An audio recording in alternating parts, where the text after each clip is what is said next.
Welcome back, everyone. Let's jump right back into it. We left off with the different kinds of neurotransmitters. We'll finish that discussion with neuropeptides. Neuropeptides are synthesized differently and have actions that are usually slow and in other ways different from those of the small molecule transmitters. The neuropeptides are not synthesized in the cytosol of the presynaptic terminals. Instead, they are synthesized as integral parts of large protein molecules by ribosomes in the neuronal cell body. The protein molecules then enter the spaces inside the endoplasmic reticulum of the cell body and subsequently inside the Golgi apparatus, where two changes occur. First, the neuropeptide forming protein is enzymatically split into smaller fragments, some of which are either the neuropeptide itself or a precursor of it. Second, the Golgi apparatus packages the neuropeptide into minute transmitter vesicles that are released into the cytoplasm. Then the transmitter vesicles are transported all the way to the tips of the nerve fibers by axonal streaming of the axon cytoplasm, traveling at the slow rate of only a few centimeters per day. Finally, these vesicles release their transmitter at the neuronal terminals in response to action potentials in the same manner as for small molecule transmitters. However, the vesicle is autolyzed and not reused. Because of this laborious method of forming the neuropeptides, much smaller quantities of neuropeptides than the small molecule transmitters are usually released. This difference is partly compensated for by the fact that the neuropeptides are generally 1,000 or more times as potent as the small molecule transmitters. Another important characteristic of neuropeptides is that they often cause much more prolonged actions. Some of these actions include prolonged closure of calcium channels, prolonged changes in the metabolic machinery of cells, prolonged changes in activation or deactivation of specific genes in the cell nucleus, or prolonged alterations in numbers of excitatory or inhibitory receptors. Some of these effects last for days, but others last perhaps for months or years. Our knowledge of the functions of neuropeptides is really only beginning to develop.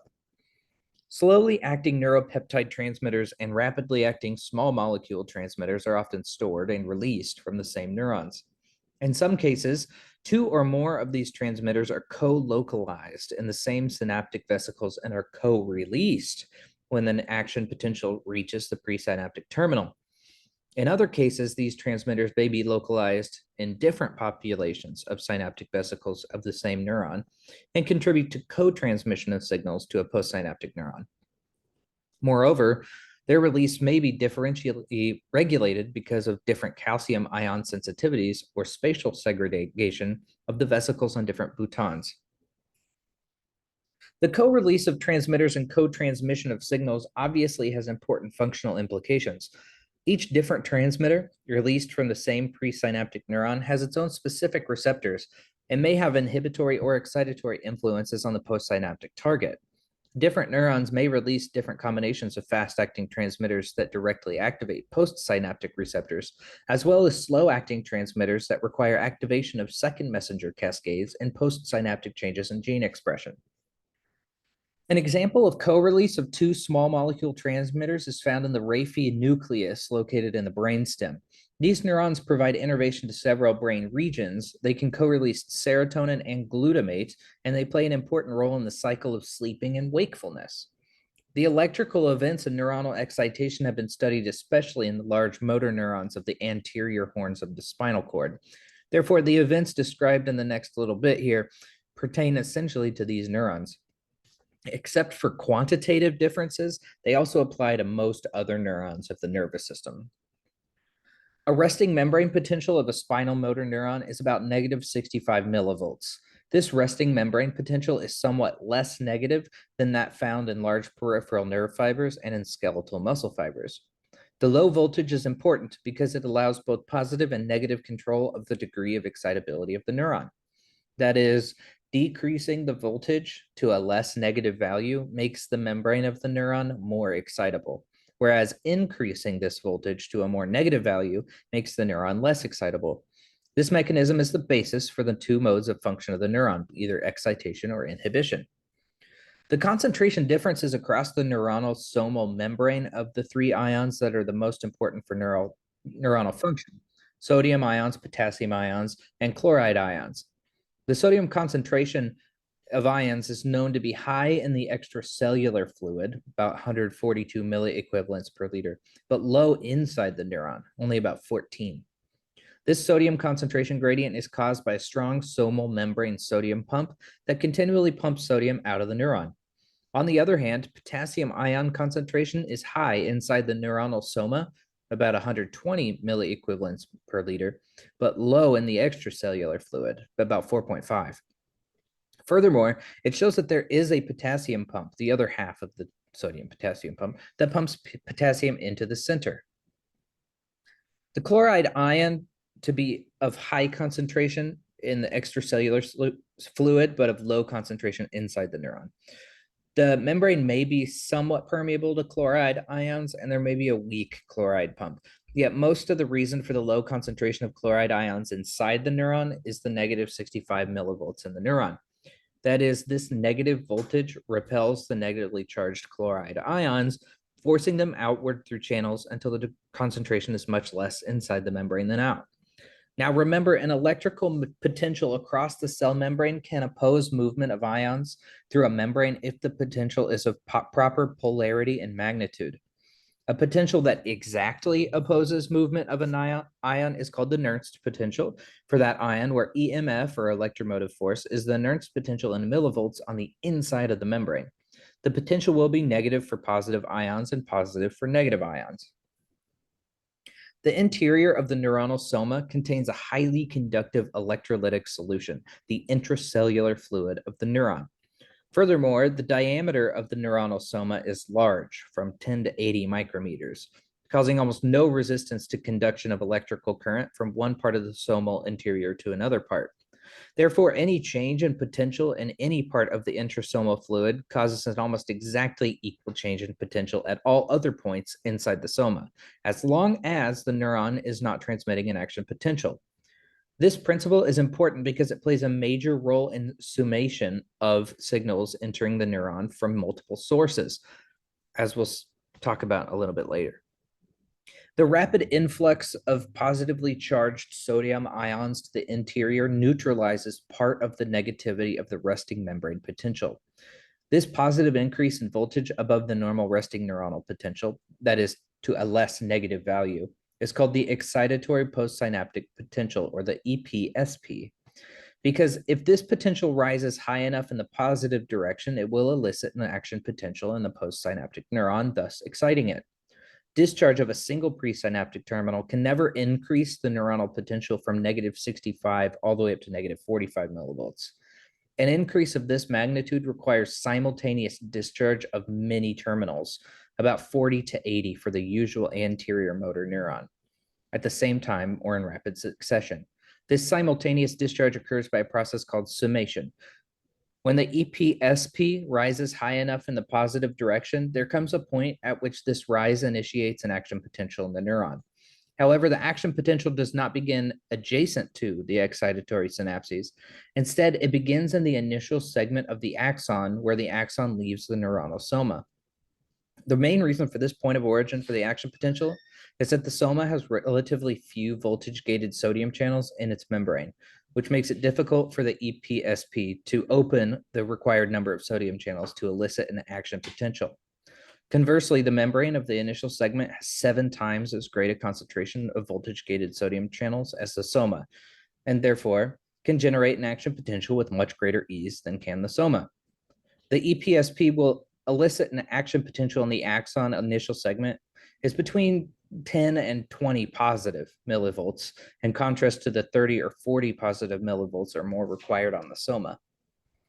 Once the action potential begins, it travels peripherally along the axon and usually also backward over the soma. In some cases, it travels backward into the dendrites, but not into all of them because they, like the neuronal soma, have very few voltage-gated sodium channels and therefore frequently cannot generate action potentials at all. The inhibitory synapses mainly open chloride channels, allowing for easier passage of chloride ions. To understand how the inhibitory synapses inhibit the postsynaptic neuron, we need to recall that what we learned about the Nernst potential for chloride ions.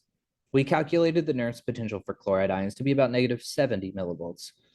This potential is more negative than the negative 65 normally present inside the resting neuronal membrane. Therefore, opening the chloride channels will allow negatively charged chloride ions to move from the extracellular fluid to the interior, which will make the interior membrane potential more negative than normal, approaching that negative 70 millivolt level. Opening potassium channels will allow positively charged potassium ions to move to the exterior and will also make the interior membrane potential for more negative than usual. Thus, both chloride influx and potassium efflux increase the degree of intracellular negativity called hyperpolarization. The neuron is inhibited because the membrane potential is even more negative than the normal intracellular potential. Therefore, an increase in negativity beyond the normal resting membrane potential level is called inhibitory postsynaptic potential, or IPSP. In addition to postsynaptic inhibition caused by inhibitory synapses operating at the neuronal membrane, presynaptic inhibition often occurs at the presynaptic terminals before the signal ever even reaches the synapse. Presynaptic inhibition is caused by release of an inhibitory substance onto the outsides of the presynaptic nerve fibrils before their own endings terminate on the postsynaptic neuron. In most cases, the inhibitory transmitter substance is GABA, which opens anion channels, allowing large number of chloride ions to diffuse into the terminal fibril. The negative charges of these ions inhibit synaptic transmission because they cancel much of the excitatory effect of the positively charged sodium ions that also enter the terminal fibrils when an action potential arrives. Presynaptic inhibition occurs in many of the sensory pathways in the nervous system. In fact, adjacent sensory nerve fibers often mutually inhibit one another, which minimizes sideways spread and mixing of signals in sensory tracts. When an excitatory synapse excites the anterior motor neuron, the neuronal membrane becomes highly permeable to sodium ions for 1 to 2 milliseconds. During this short time, enough sodium ions diffuse to the interior to increase its intraneuronal potential by a few millivolts. This potential then slowly declines over the next 15 milliseconds because this is the time required for the excess positive charges to leak out of the excited neuron and reestablish the normal resting membrane potential. This is why we cannot just continually cast spells as often as we would like. We have some ability to override this at sometimes, but it also has its limits. Precisely the opposite effect occurs for an IPSP. That is, the inhibitory synapse increases the permeability of the membrane to potassium or chloride ions, or both, for 1 to 2 milliseconds, and this action decreases the intraneuronal potential to a more negative value than normal, thereby creating the IPSP. This potential also dies away in about 15 milliseconds. Other types of transmitter substances can excite or inhibit the postsynaptic neuron for much longer periods, for hundreds of milliseconds, or even seconds, minutes, hours. This is especially true for some of the neuropeptide transmitters. This is reason why you have spells that require concentration. The IPSP opens the channels to allow a consistent potential for 10 minutes in some cases. Excitation of a single presynaptic terminal on the surface of a neuron almost never excites the neuron. The amount of transmitter released by a single terminal to cause an EPSP is usually no more than 0.5 to 1 millivolt, instead of the 10 to 20 millivolts normally required to reach threshold for excitation. However, many presynaptic terminals are usually stimulated at the same time. Even though these terminals are spread over wide areas of the neuron, their effects can still summate. That is, they can add to one another until neuronal excitation occurs. I pointed out earlier that a change in potential at any single point within the soma will cause the potential to change almost equally everywhere inside the soma. Therefore, for each excitatory synapse that discharges simultaneously, the total intrasomal potential becomes more positive by 0.5 to 1 millivolt. When the EPSP becomes great enough, the threshold for firing will be reached and an action potential will develop spontaneously in the initial segment of the axon. This will continue and reach the threshold further down, and that potential will continue on and on. This effect of summing simultaneous postsynaptic potentials by activating multiple terminals on widely spaced areas of the neuronal membrane is called spatial summation. Each time a presynaptic terminal fires, the released transmitter substance opens the membrane channels for at least 1 to 2 milliseconds. However, the changed postsynaptic potential lasts up to 15 milliseconds after the synaptic membrane channels have already closed.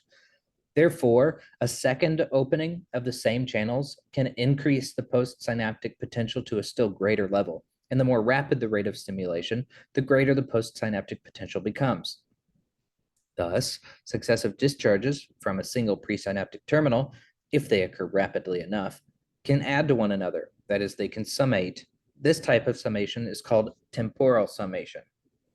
If an IPSP tends to decrease the membrane potential to a more negative value, while the EPSP tends to increase the potential at the same time, these two effects can completely or partially nullify each other.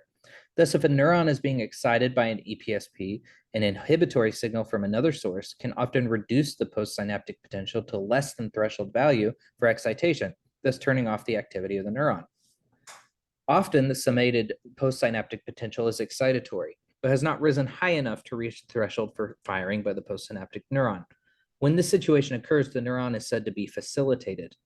That is, its membrane potential is nearer the threshold for firing than normal, but it's not quite there yet. Consequently, another excitatory signal entering the neuron from some other source can then excite the neuron very easily. Diffuse signals in the nervous system often do facilitate large groups of neurons so they can respond quickly and easily to signals arriving from other sources. This is what causes your ability to hold an action and have a spell prepared. The dendrites of the anterior motor neurons often extend 500 to 1,000 micrometers in all directions from the neuronal soma, and these dendrites can receive signals from a large spatial area around the motor neuron. This feature provides a vast opportunity for summation of signals from many separate presynaptic nerve fibers. It's also important that between 80 and 95% of all the presynaptic terminals of the anterior motor neuron terminate on dendrites, in contrast to only 5 to 20% terminating on the neuronal soma. Therefore, a large share of the excitation is provided by signals transmitted by way of the dendrites. Most dendrites fail to transmit action potentials because their membranes have relatively few voltage-gated sodium channels, and their thresholds for excitation are too high for action potentials to occur. Yet they do transmit electrotonic current down the dendrites to the soma. Transmission of electrotonic current means direct spread of electrical current by ion conduction in the fluids of the dendrites, but without the generation of action potentials. Stimulation or inhibition of the neuron by this current has special characteristics.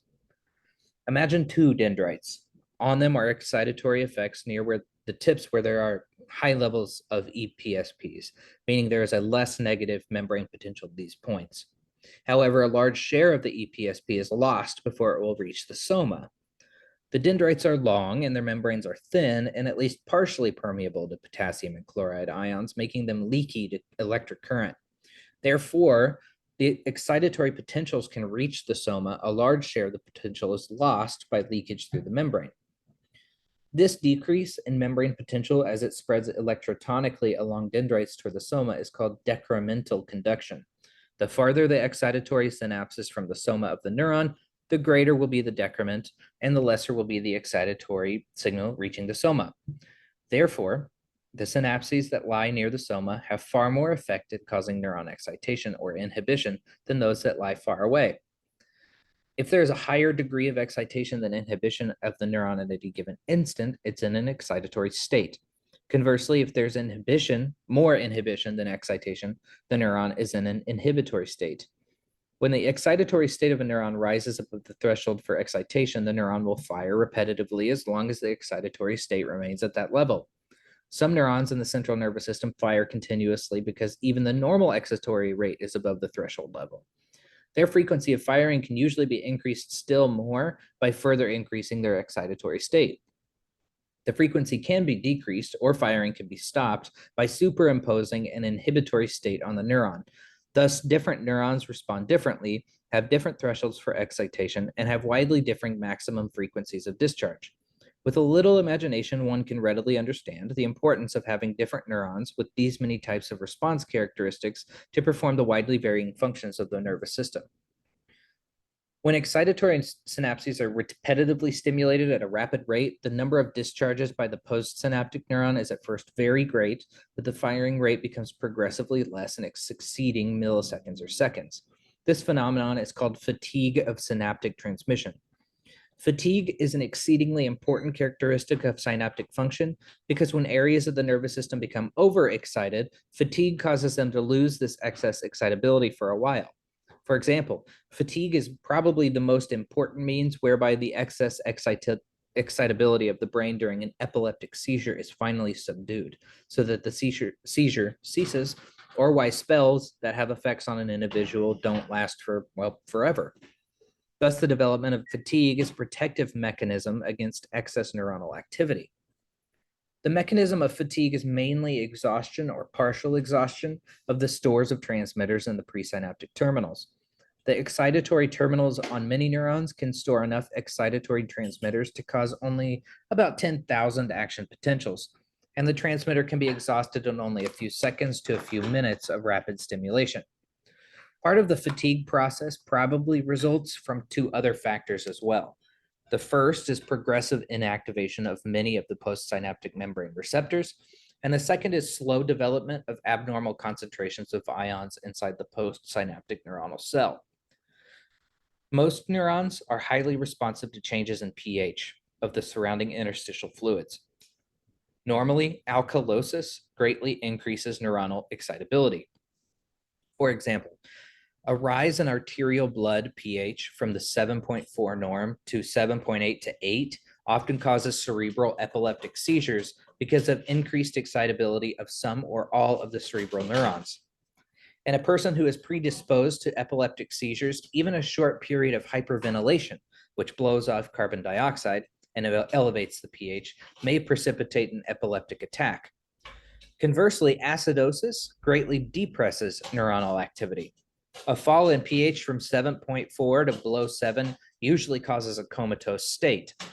For example, in very severe diabetic or uremic acidosis, coma almost always develops.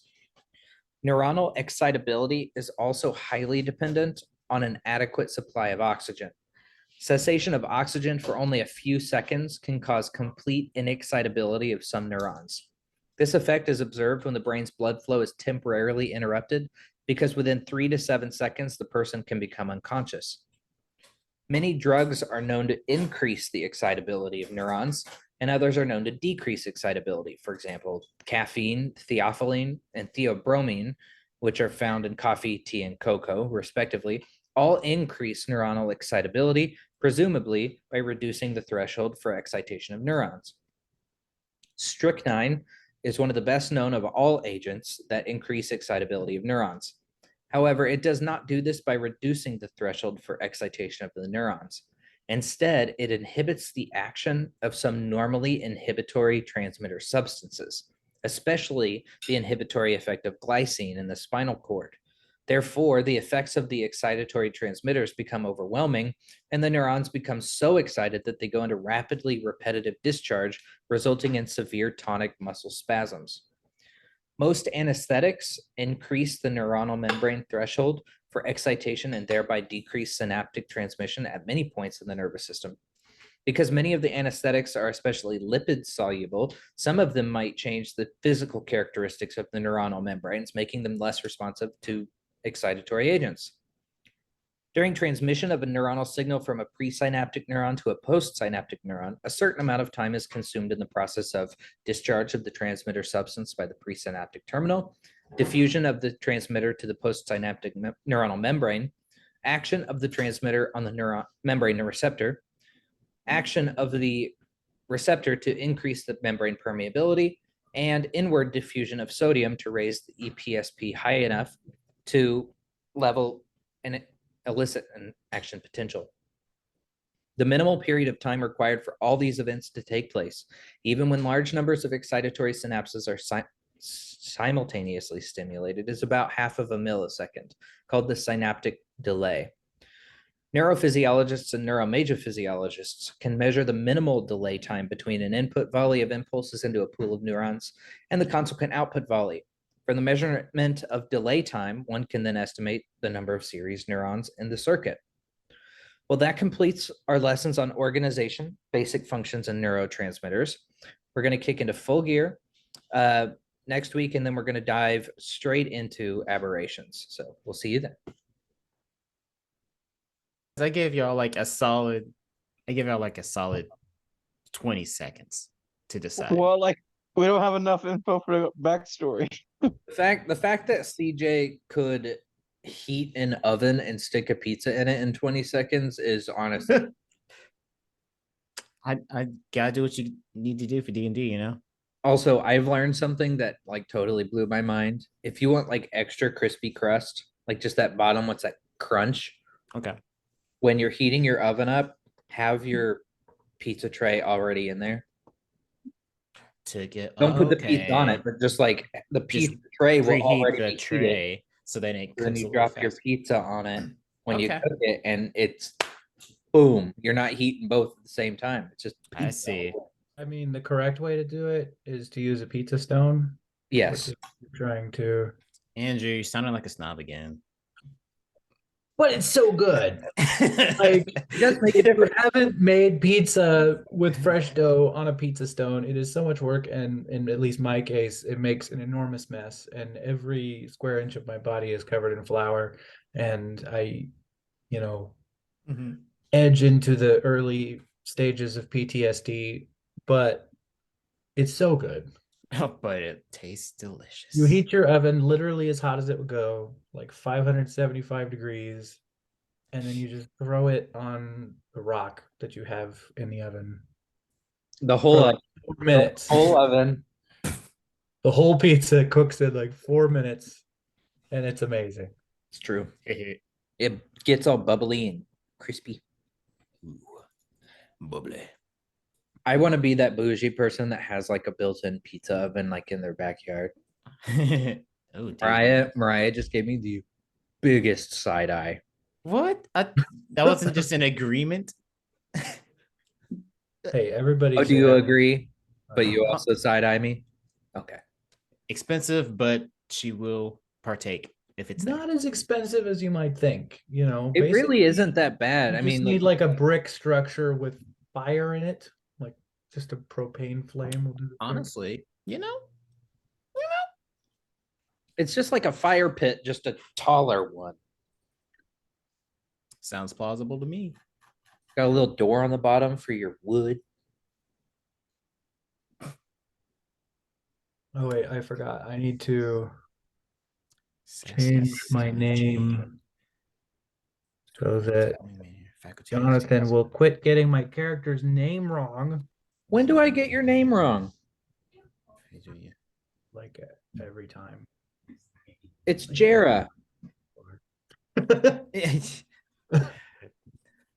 Your last name I can't remember, but oh wait. It was I think it's Scuttlebutt. It's something like Oh man. I mean, I probably have it written down to be fair, but I wanted to use Oh, my. shiny water. That's okay. That sounds Scare's about shiny water. Yeah, If- I Shiny told water, yes. myself that it was okay because it was just her halfling people being all cute and stuff, but really is a dumb name. Can't play Well, into I mean, it's not like she picked it. it. Yeah, I if she mean, picked my, her own last name, like that's a good backstory we got to delve into. my halfling's last name was Teely, so I mean, it is what it is. Mm, there we go. I've never played a halfling. Nor have I. I like halflings. I I think do too. I'd do a gnome before a halfling. I didn't realize I Well- actually had halfling luck until like the end of last session. Yeah. Yeah. Well, it's like see, that's what was my halflings. point. Was like I very much need that halfling bonus, at least virtually, because it's roll sad. 20 can be brutal to me. I don't understand. Yeah, I just don't get it, How dude. you can be so bad at D&D, man. It is. It's Well, what sucks is impressive. I cannot afford lucky on Yorick this time. Like I Mhm. I You're already he's so packed full. reliant on his other yeah, he's so reliant on all his on his stats, and all the others are literally 10. I'm like, how did I become the most mediocre guy in the world, but I can swing a sword real good? And so like all these tests are like a skill to have. I'm literally like tests are gonna be the hardest thing for him because like I get 0 bonuses always. He's like, "Excuse me, where's the break stuff class? I can break things real good. Where's the break stuff test?" Ridiculous. Ridiculous. Sure, All right. there is a stuff class. So your last session, you finished up your test. Did a good job. Everybody passed. Yeah, everybody passed. Which does mean that Jara gets her extracurriculars and job back. You didn't get those, because you failed the test. I had to go to remediation. But you have them back now. Everybody's in all their things, so you get all the bonuses for all the things. After that, you guys got some coffee and talked it out for a little bit. And then you were given a oddly sweaty letter, or it was determined that it was sweaty. I don't know why you guys decided that. It was just damp. And the letter told you to go to Dapplewing Manor, which you did, and you met Mina there along with some other students. And Mina told you about the story of Sassy Sally Jane, who is a doll with a talk like with a voice box, and it was changed to say not so nice things. Hasn't been seen in a couple of decades. But the last time it was confiscated, it was brought to Dapplewing Manor. And she has dared you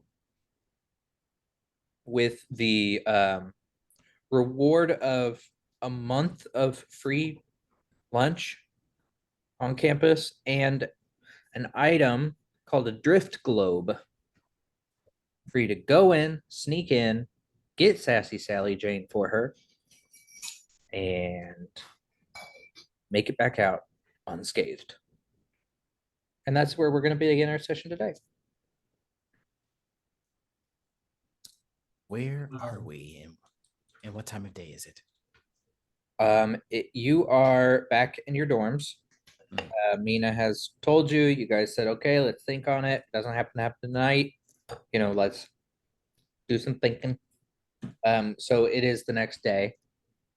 You just went to your morning classes and you've been back in your thing. Sweet. All right. I am. Where should we meet? Our room is probably a bit small.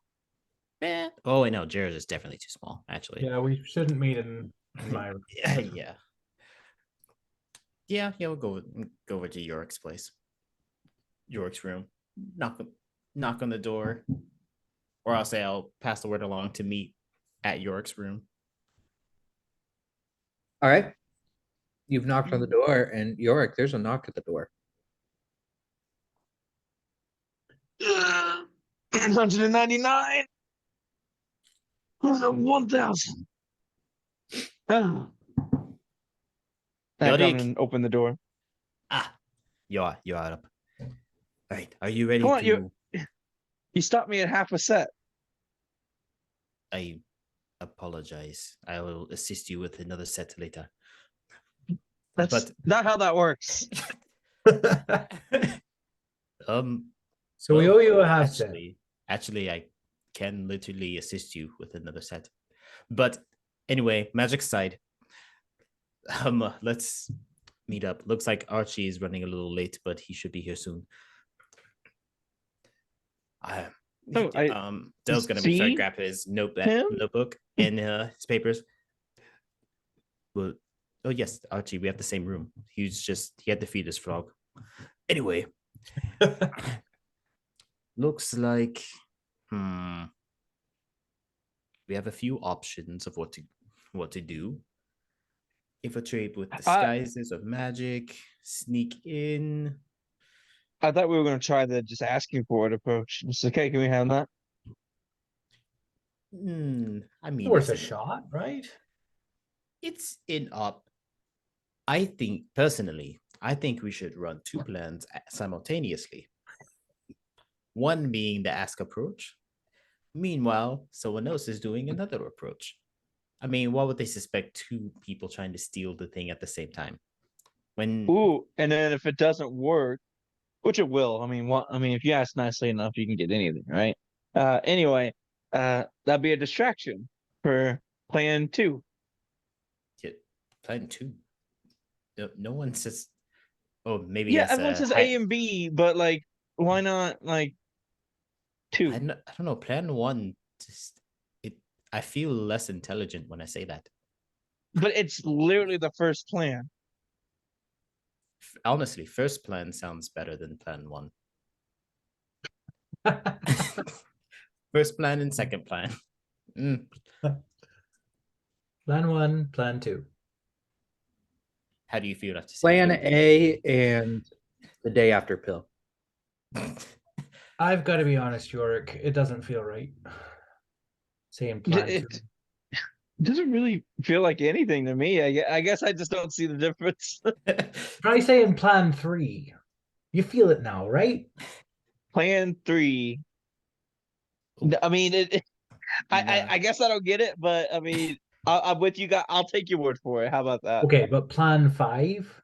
Oh, it starts to work there. Actually, plan 5 is fine. Well, but plan 5 feels weird. But like, let's say if you went to like plan K, that does. No, plan 5 is good. Plan K is kill. Or kick, but usually kill. I thought plan K was kiss. Well, I'm male, so that's not my first instinct. But I suppose that could work. No, kissing was a girl thing. I usually thought it's kind of an that's what I was. Yeah, that's what I was thinking too. I also thought that plan K was kiss. I see. Also, hi, I've been here the whole time. Hi, Archie. All right. Well, next time we get to plan K, it's going to definitely be kiss.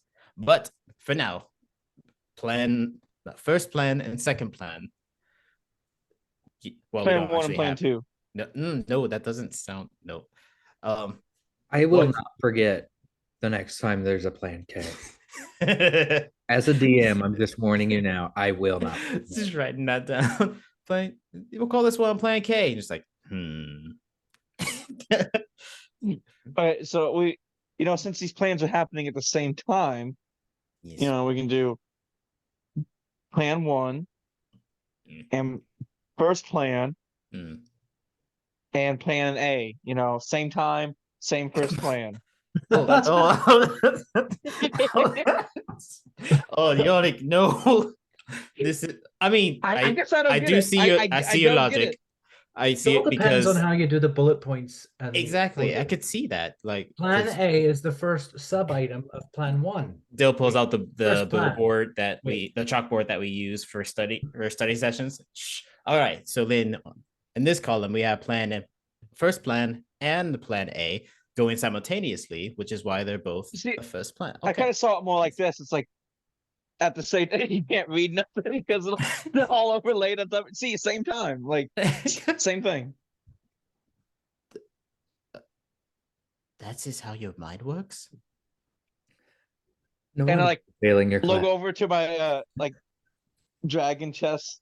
I'm like, kinda. Like, So, is anyone worried about the moral implications of all of this at all?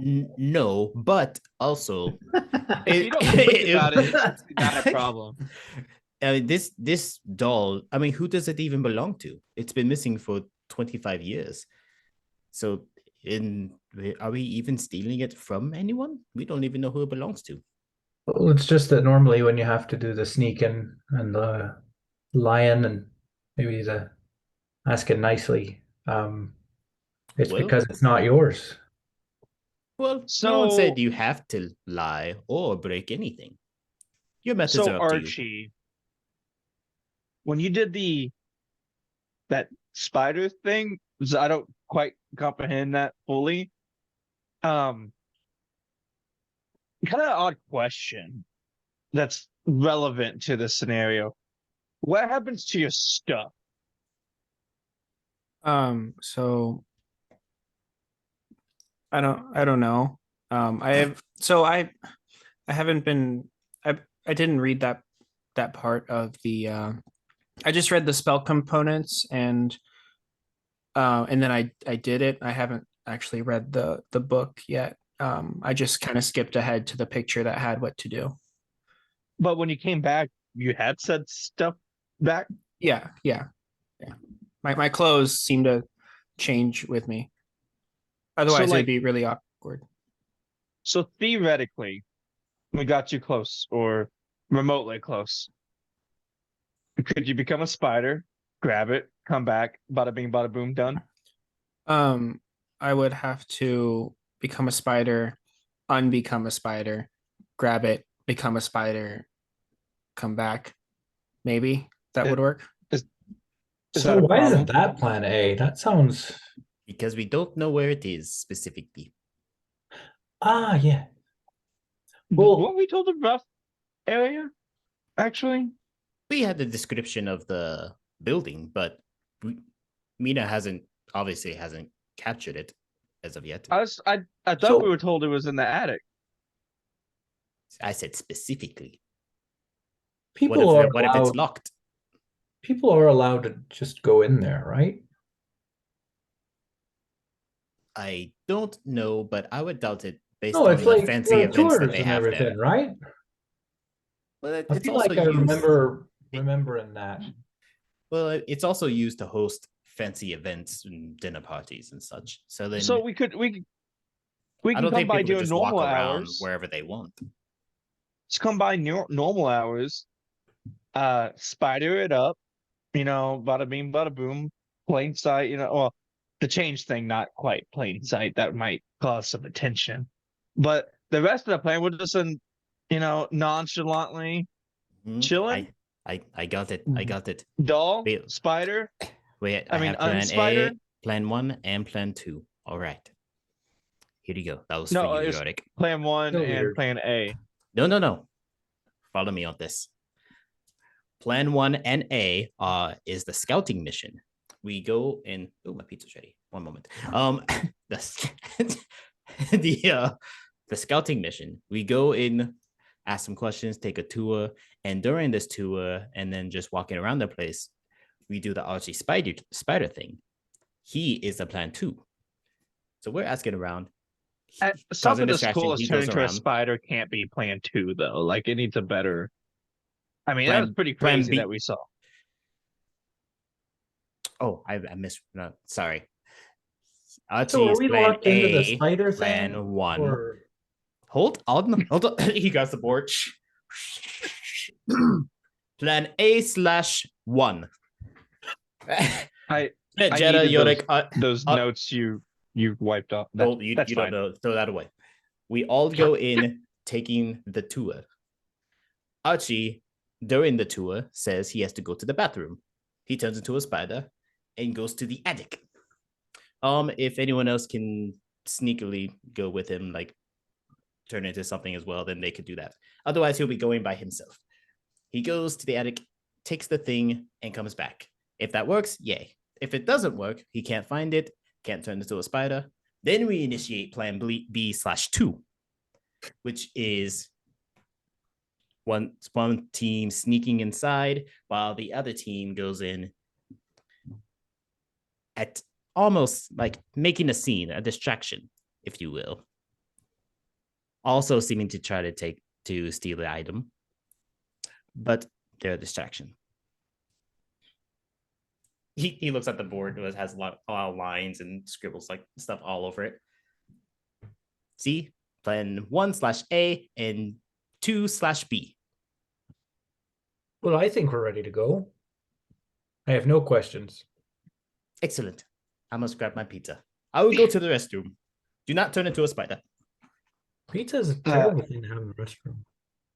Yorick is like hastily like trying to remember what was on the board that CJ, right? Because he's trying to get ahead of the schedule and study for the next test. He's like, crap, what was it? So basically, what I got out of all that is that we're going to go in there, and then if we see it, we're going to improvise. Yeah, we're gonna plan on not having a plan. I don't know. I think the spider thing's pretty solid. Again, like, do we have house mouse available, or I could turn into a mouse. I could do that. Oh yeah, I just picked what I knew was available. I don't know how that works. Archie, would it be beneficial to have backup with you, or are you good going solo? I mean, I'll have Tobias Johansson with me. So you are completely good. wait Yeah, a but I minute? mean, Can you have turn a other frog people's mage. spiders? But then he's a if frog. anybody knows invisibility or anything like that, I mean, I know that's a bit advanced, but Can you turn into like a specific animal? yes. What Can do you have make in other mind? people into animals? No, like maybe you could turn into a cat, but can you turn into the cat from down the street named Mittens? Yeah, I mean, if I know that Mittens is a tabby or a calico. So the flaw I see with that is like cats can't fit under closed doors or small spaces like a spider or a mouse. Yorick, I don't mean to be too critical, but I was just making an example. Well, just say what you mean. This women. Women, what's that have to do with? And only women can kiss people now. No, I okay. I have to go to the. It's not. No. So when's the tour? I can only move 25 feet. You're small. Same. But mine's because I have a limp. I'm not same. And I'm also I'm huge. I'm faster than I thought. I'm 35. Yes. In my head, Archie is like literally twice Jera's size, though. Like she's less than 40 pounds. She's a very small person. Oh, she's a little taller. She's a halfling. They're way smaller than dwarves. Aren't dwarves technically medium? I think so. I actually don't remember. I think we're at the lower end of Probably. medium. Yeah, I mean that would make sense because My roll 20 sheet probably says it. So yes, I think this is a fairly solid plan. We Which at least one? have the skeleton. All of it. Plan Oh. A/1B/2. So let's go do it. I mean, we could do a little more planning, but I mean, we could at least initiate plan A/1. I'm gonna be real with you, Rumi. Yes. I haven't been listening to anything for the past at least 6 hours. So I came back to after talking with Tobias Johansson. I know that we're going after a doll. Mhm. And I know that I'm turning into a spider to get it. Yes. Any more planning, I'm probably gonna zone out again, and you won't hear from me for another 6 hours. But not necessarily a spider. Oh yeah, or a rat, or the neighbor's cat, or You just ferret. need to turn into something inconspicuous that can also fit through small spaces. is a Like goose. me. Mm, I well, can't turn into Jera. You do fit all of those words I just said, but that's not? also not what I meant. Why You are can't both you turn into correct me? and incorrect. Is that just like a moral thing, or No, like I magically can't. that makes me Yet. feel kind of special? We are only first years. Yes, let's go to Dapplewing Manor and see if they hold tours. I feel like I remember. Here, let me think really hard Okay. about what we thought really hard about to remember last an hour ago. What? What? You you need know, it? if like if you had a person, some sort of MC or dungeon master kind of feller to explain things to you. What did I get? Where do I even see what I get? 6. Yeah, you got a 6. Really? Yeah. Do I know if they have tours? Or 22. You are muted, Jonathan. With a 6, no, you have no idea. Like, you could assume so, but like, you've never been anywhere near the building other than the other night with Mina.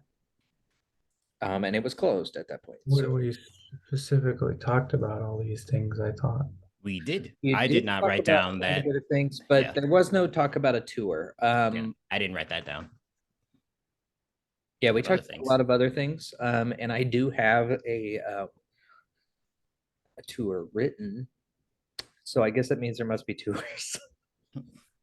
I just feel like somebody did, because nobody lives there. Like it's a museum now, right? There has to be. Technically, I- it's a bunch of teachers' offices, and they throw some parties at night there. I have faculty housing / fancy dinner party place in my notes. Yeah, but nobody. You are correct that nobody does live there. You're right. I prefer the fancy dinner party plan anyway. Let's do that. I'm gonna wear a dress. Where do I get a dress? Wait, we have plenty of stores I'm on going campus. to cut just that last 5 seconds and post it in our chat. Of Andrew just being like, I'm going to wear a dress. Where can I find a dress? Where can I find a dress? All right. Yeah. So you guys want to go on a tour of Dapplewing Manor? Sure. Yes. Should we all go together? Or should It is we? plan 1 after all. /A. Yes, this is the plan A of that. And plan. A1 sauce. Yes, Archie is the plan 1 of this plan. I'm pretty sure this is plan 1 sub item A. That makes Love- more sense. I mean, yes, that's. Let me just sub plan A. A sub 1 But- or 1 sub A. 1 sub A. 1 sub A. What's up? I don't remember. Sure. But the help ones in yourself to Roman my study numerals. board. Sorry, what's your? I don't remember saying. Yeah, of course. Help yourself to my study board. I don't remember ever saying that. Shall I pay you a copper? I just would like what I have written on it to stay written on it. Jera is Noted. at this time looking through the papers that Dell tore up and threw off the floor. What does she see on those? Say that again. I'm sorry. It cut out on my end. I'm looking at Yorick's study board notes that were discarded hastily by Dell. Sure. I would have been trying to just get the jump on the next exam, even though we just finished. I'm already studying ahead, attempting to get better at it. Just study notes. So Like, next test what's the material is feeling what of it these is. notes? Do we have like thought bubbles with question marks? Are we doing like a mind mapping thing? Bullet points? Um, Do they I'll just go say with help me please over and over and I'll over take him again? as a bullet point kind of guy. So it's probably like the topic, and then bullet points from there with little notes, and then if there was a lecture on it, there would be a timestamp on the speaking stone, but there haven't been lectures on them yet. So We're pretty organized then. Okay. when it comes to Um, studying, he's a good studier. He just doesn't retain it. Before we head off to the tour place, game question. Yep. For wizards, they can learn specific spells by reading spell books. It just takes like money and something else, I forget.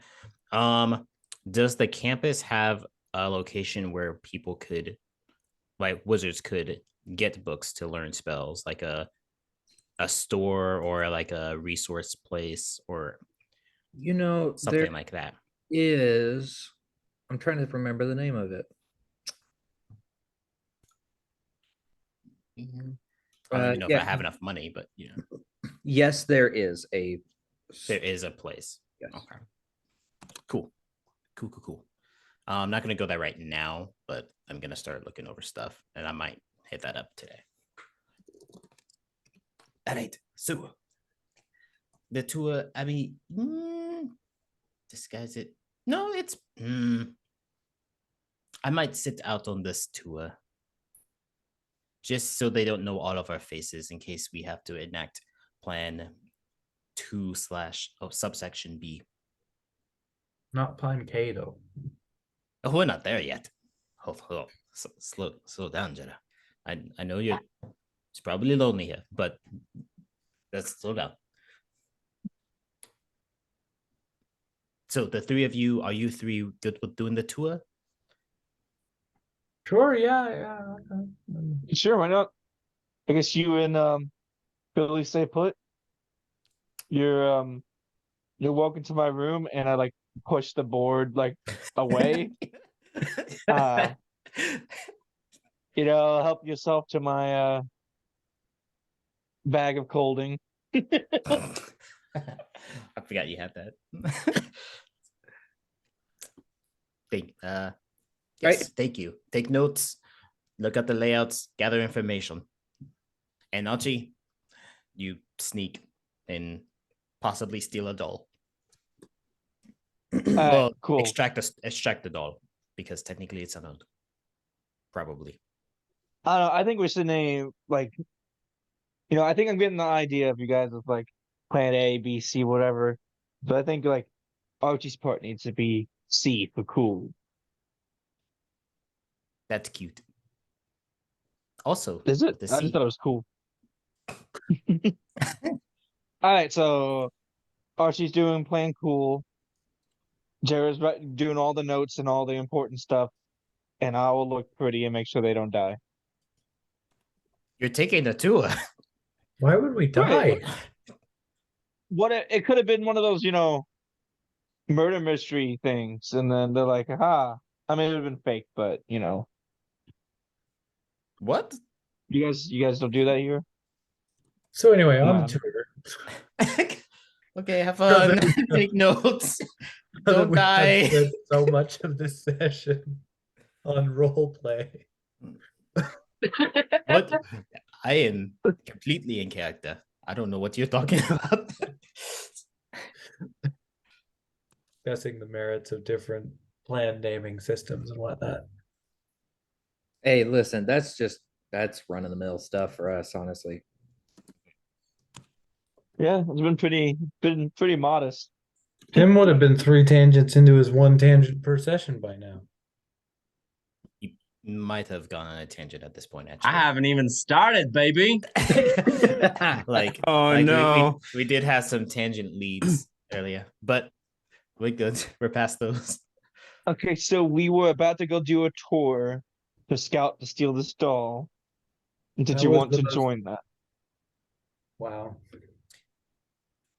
Oh, just completely skipping over the whole two-phase plan. And yeah, you're going on a tour. We'll just say that. Sure.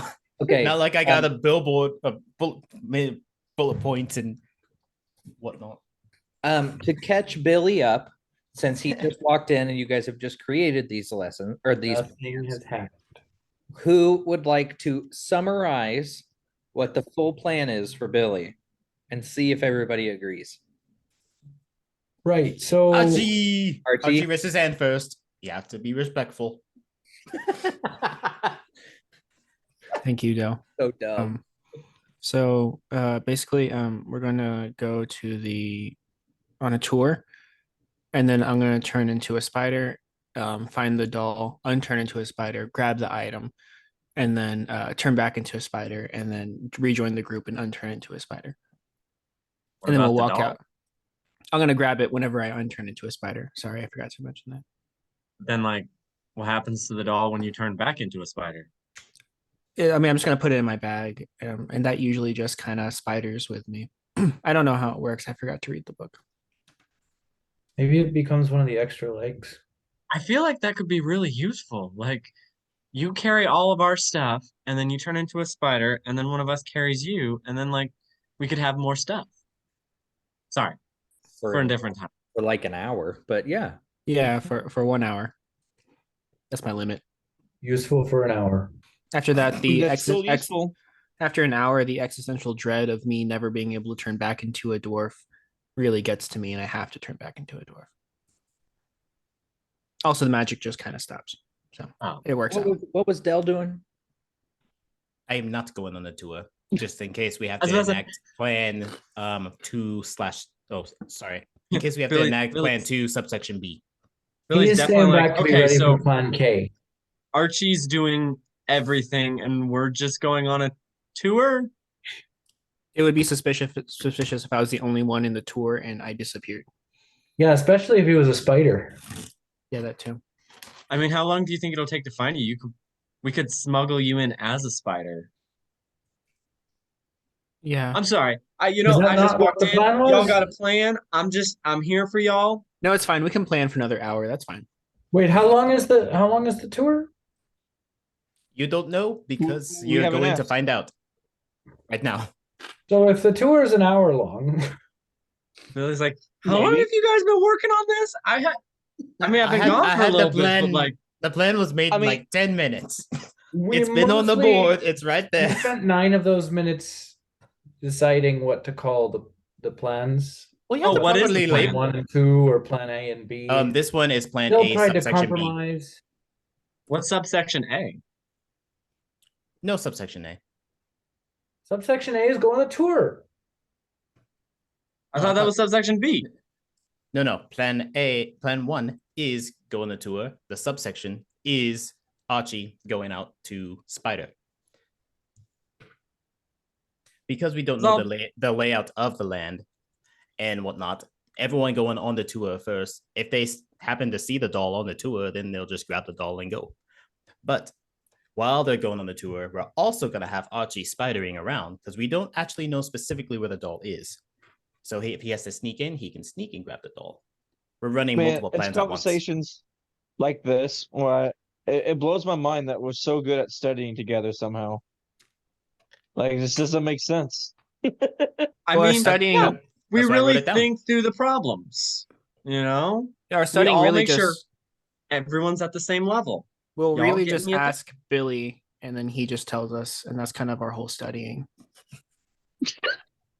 Yeah, y'all didn't read my essay portion on that whole owl bear guy. Maybe you guys start maybe I ask you guys questions next time. I didn't write anything. Oh, It's just like, you know, I mean, I still But pass. you Don't look at you me gave like me that that. look that you were so confident, and then you're I like, was you got this. I was You confident studied. in you, Yorick. That's I what that mean, look the was. written part was the only thing I passed it. Like we did the opposite there. Man, should have cheated off. No, don't cheat. I'm kidding. I'm kidding. Okay, plan 1, subsection, paragraph. Let's do it. Plan 1. So I don't know when the tour is, but oh my gosh, it's about to start. Let's go. Yes, we better hurry. One more question. Do we plan on doing this in 2 trips or 1? Like, are we gonna just scout, or we're gonna try to do it while we're there? Your job is to go on the tour, and if you happen to find out information about the doll, take it if possible. See, we're taking Archie with us as a spider, or maybe something a little less icky. Archie, do you know what you're doing? Yeah, I'm gonna find a doll, and if I have an opportunity to take it, I'm gonna take it. Perfect. You're good to go. I believe in you all. I am not gonna go with you. So what do Wait, we what have are you in the doing? way of not icky Hmm. options? I could do a beetle, but I can't spin webs as a beetle, so that's not as fun. Still some icky there. You I can do know, I could do a centipede. Oh, that's You're I like think in it's the wrong worse. direction. I Yeah. See, I was You thinking know, I'd Del, just I carry might it in my actually- pocket, but I'm just trying to don't- think of stealthy options that are small enough to not really be seen or cared about. Could you be like a skink? A what? Bless you. A skink. how dare you, Jetta? Ooh, That's you could have a not- blue tongue. A skink? I don't. skink. I've never seen one, so probably not. Yeah, you have. You've seen a blue-tailed skink. Guarantee When? it. When? What's a skink? It's like I'm a so lizard. confused. Google. Oh, Billy's like, nah, everybody's seen a blue-tailed skink once or twice in their it lives. sounds like a bad. Oh yeah, I've seen so many of these. They do push-ups when they look at you. Yeah.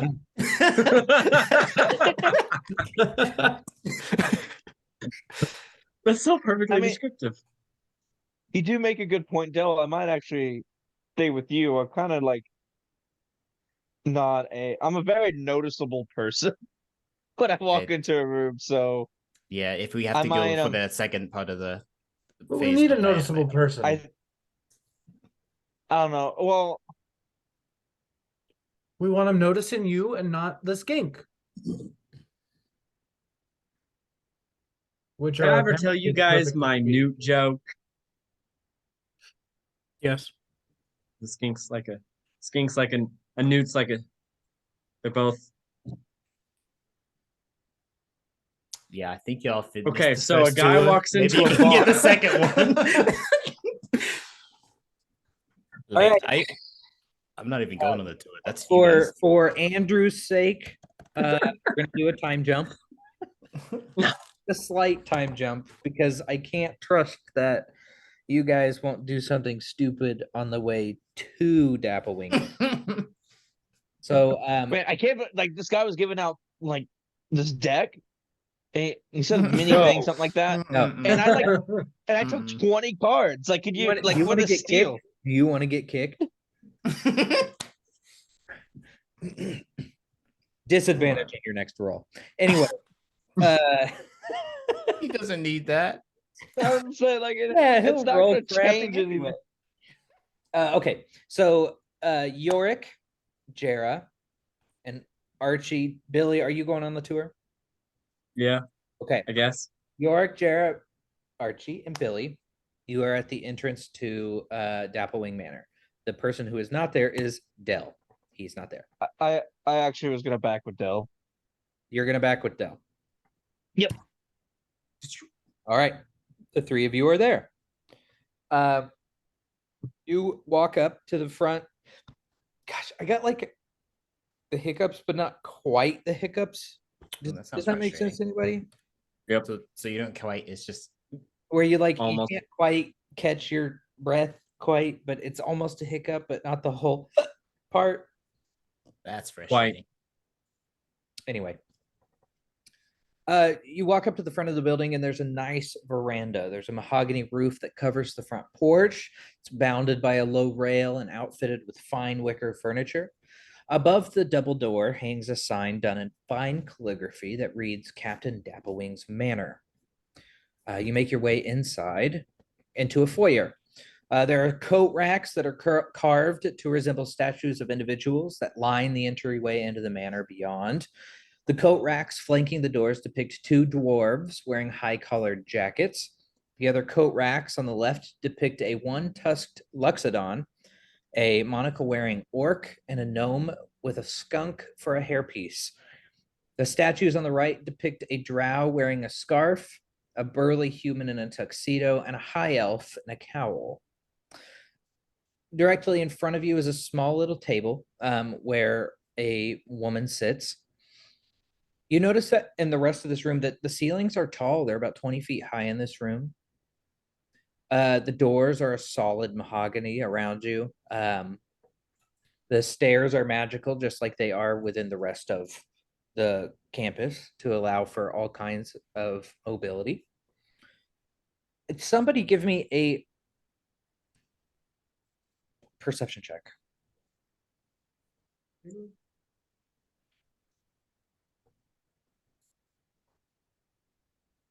Mm-hmm. 13. 18.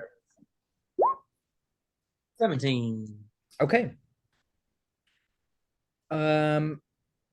Archibald and Billy, you notice that in this room, at least, in your main room, there's no, I mean, there's security guards walking around, a couple, but overall, there's no like security in any other way, shape, or form that you can see.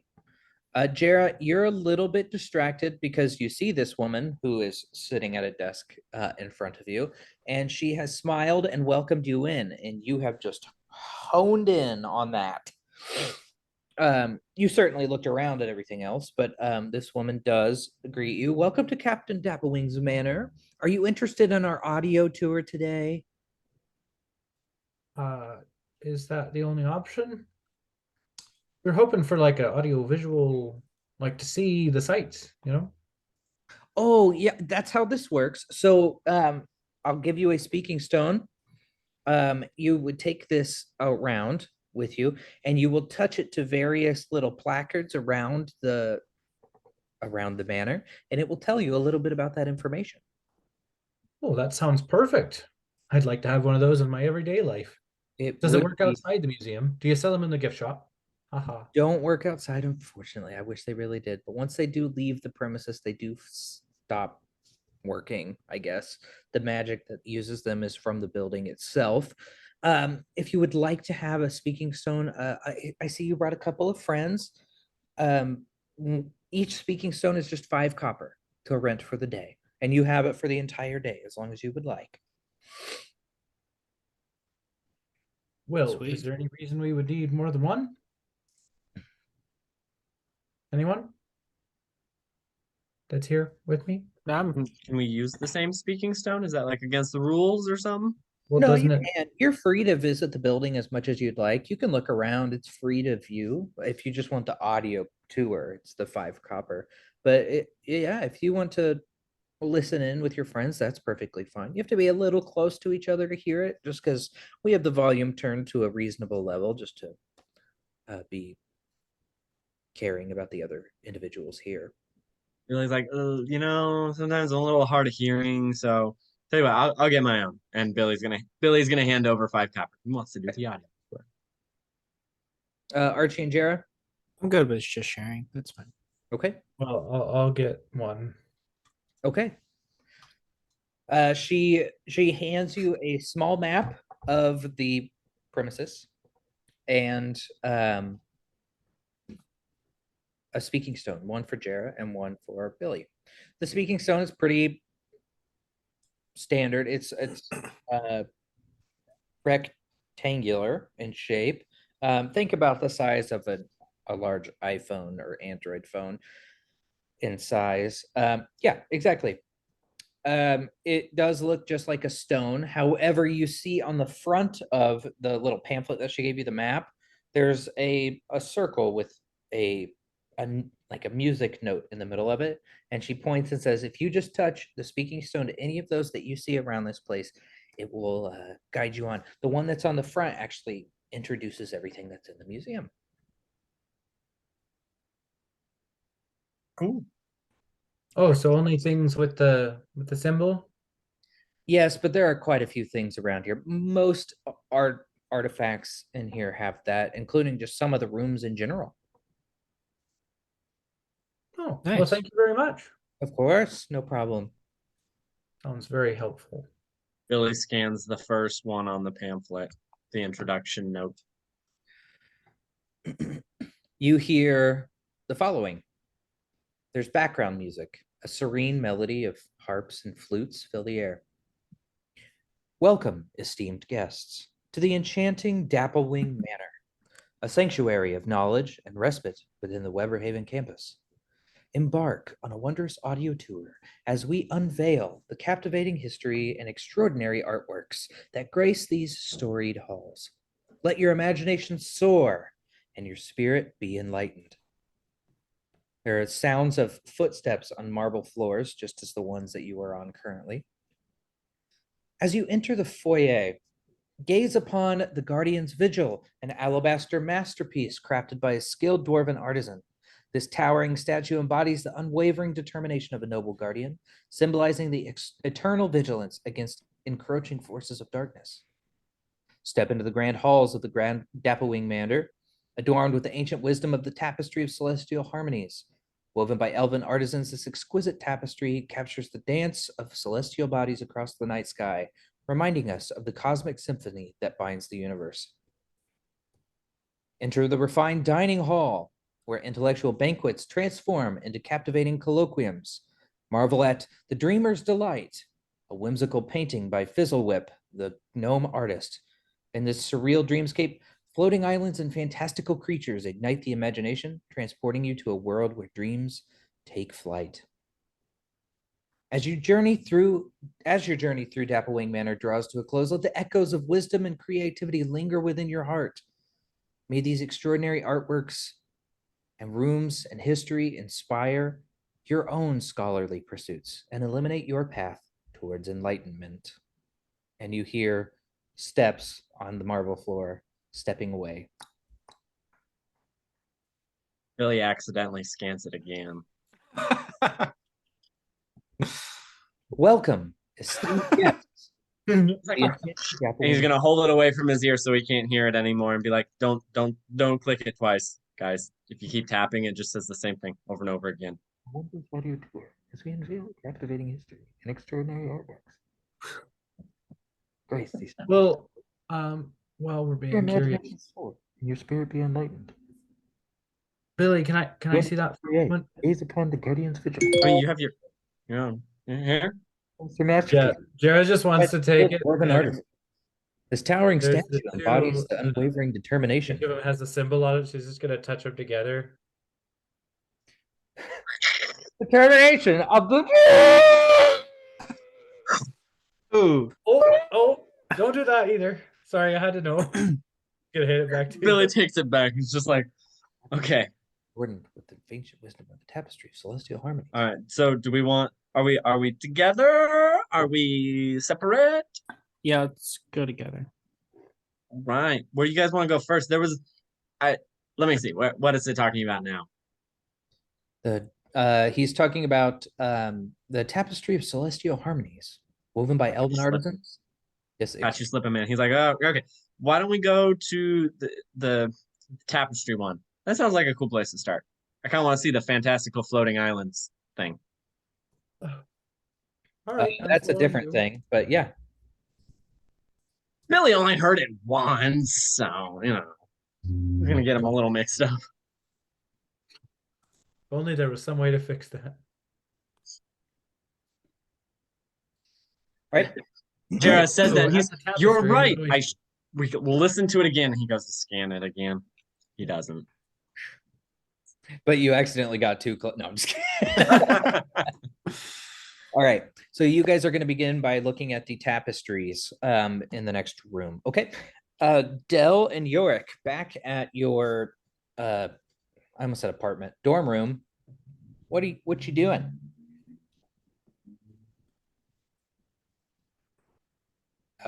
Muted. So Or That's right, mouthing words. Yes, I was muted. What do you know? So Does gonna be like, so would you like to finish your set now, or should we save that for later? we can say that for later. Okay. So like I guess like obviously you've been acing all your tests and all that, and so I'm assuming you're I mean obviously, a caster, but I'm assuming you're a wizard with your knowledge. Thank you. Was that a yes, thank you, or Yes, that is correct. okay, I do believe that okay. classification is wizard. Yes. Cool. Uh yeah, so how do you remember this stuff?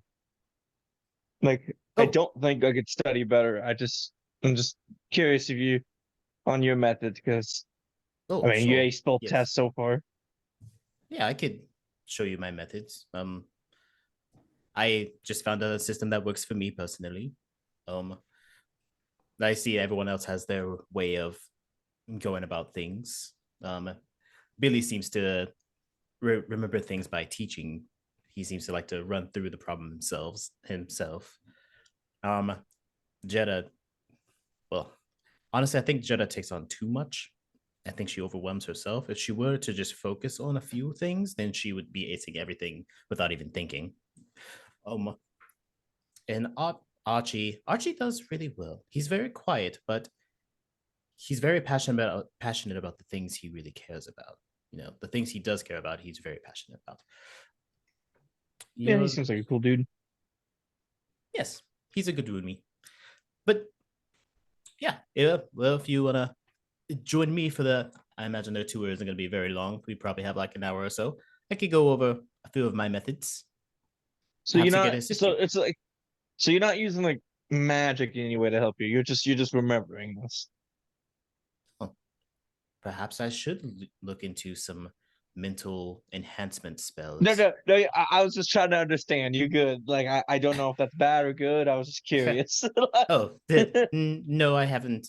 I haven't been looking for any arcane assistance. Hmm. It just makes sense. CJ, there is a store on campus called Arcane Tomes. Arcane tomes. Writing that down. Writing that down. Yes, Dill definitely doesn't have the money for a spell yet, but because it takes 50 gold per level of the spell. But They do have discount spells, they, clearance, they do- coupons. they do have clearance, but they do have magical events and workshops, personal consultations, and a book rental program. Okay. Noted. Just rent the book, copy the book, but I mean done. Well, I mean, it's not just the price of the book. I mean, you could steal the book too, but the inks require these special expensive inks to actually copy the magic into the spell book. It's a whole process. Hmm. Yeah, I know, right? Well, I'm not gonna pretend I understand that, so I'll take your word on it. But yes, I will show you my memorization method. He pulls out his notebook, and it definitely doesn't make sense just looking at it. He's like, all right, let me show you the ways. Oh no. He's gonna spend this time trying to teach Yorick his memorization methods to try to assist him. It's when I pull up my note Mhm. book and then you just see like it's literally like a couple words and just like timestamps and like all of them. And like, oh, wrong section. I listen to my lectures again. Repetition. Hopefully like That is a mhm. solid method. Yes, I understand that Yeah. learning process. See, you get repetition. It's like that's how you get your muscles. And so I figured I tried the same for the brain, Reps. All and right. it's All right. somewhat. Or I mean, I haven't failed, so I mean, So you're doing something right. Perhaps we could And I came refine this in- process. Yes. I came in knowing nothing, so I think it's working somewhat. Yes. We'll That go I'm- off of so- this. We can just help you with retaining the repetition. What you yes. I believe there's potential here. Yes.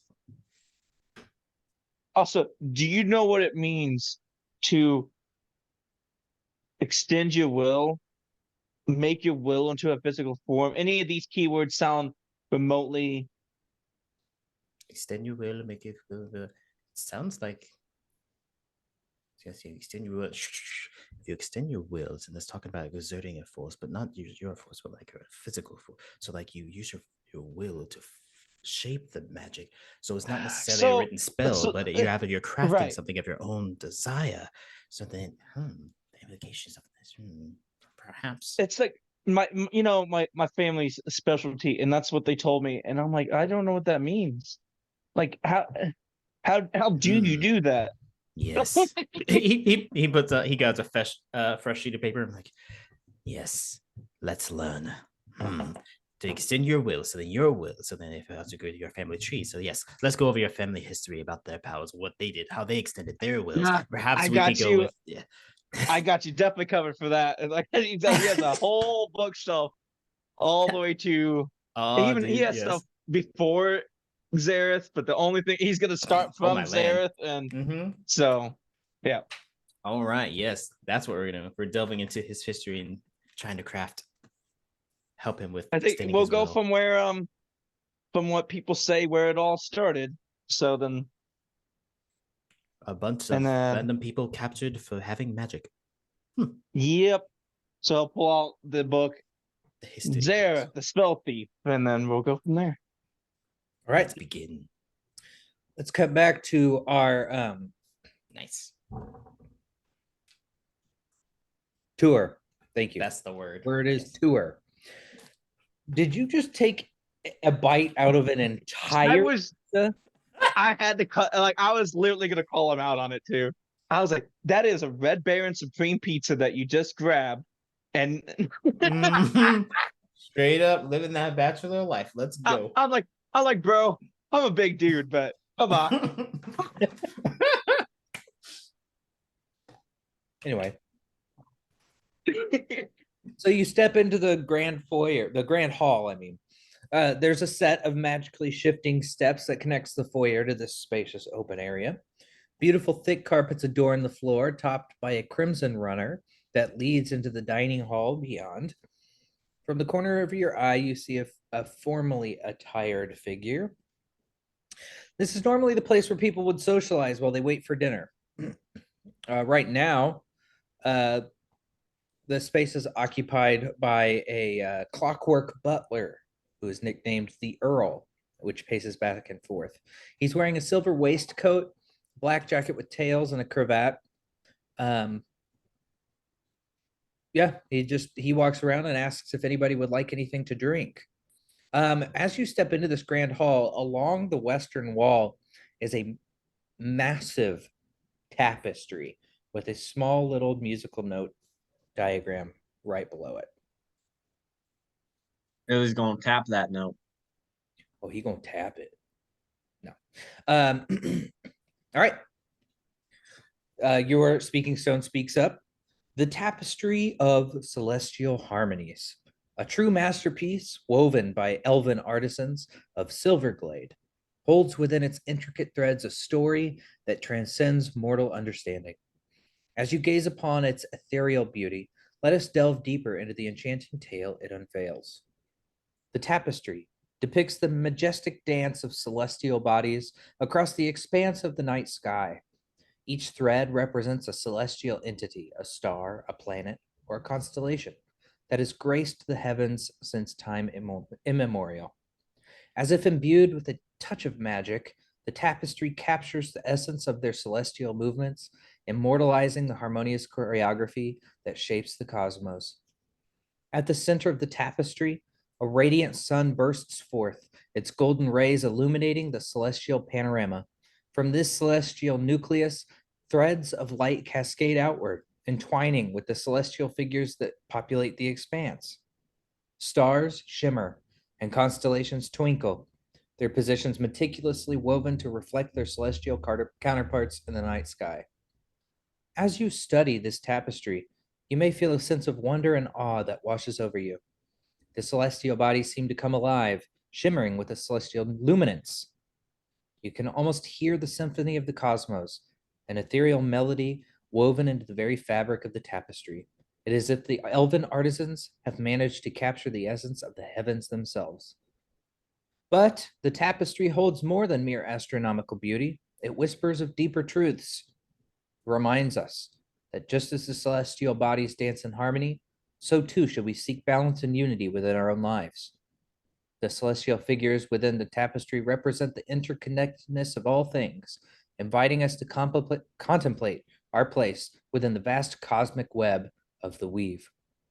It is said that those who truly immerse themselves in the presence of the tapestry of celestial harmonies may experience a profound sense of connection to the celestial realms. The tapestry's subtle enchantments awaken the imagination, inspiring visions of distant galaxies, ancient constellations, and the timeless cycles of the universe. Scholars and mystics alike have sought to unravel the deeper meanings hidden within the tapestry's intricate design. Some claim that deciphering the patterns and symbols may unlock profound insights into the nature of existence and the mysteries of the cosmos. As you reluctantly tear your gaze away from the tapestry, the echoes of celestial music linger in your mind, a reminder of the beauty and grandeur that lies beyond the mortal realm. The tapestry continues to captivate all who behold it, an enduring testament to the boundless wonders of the cosmos and an invitation to explore the depths of knowledge and cosmic understanding.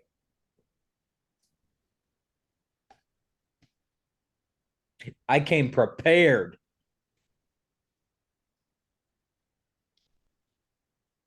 Like, part of me wants to push that and make you read every single one, but the other part of me knows that that's going to be like 3 sessions because you have every single one written down, and I know that.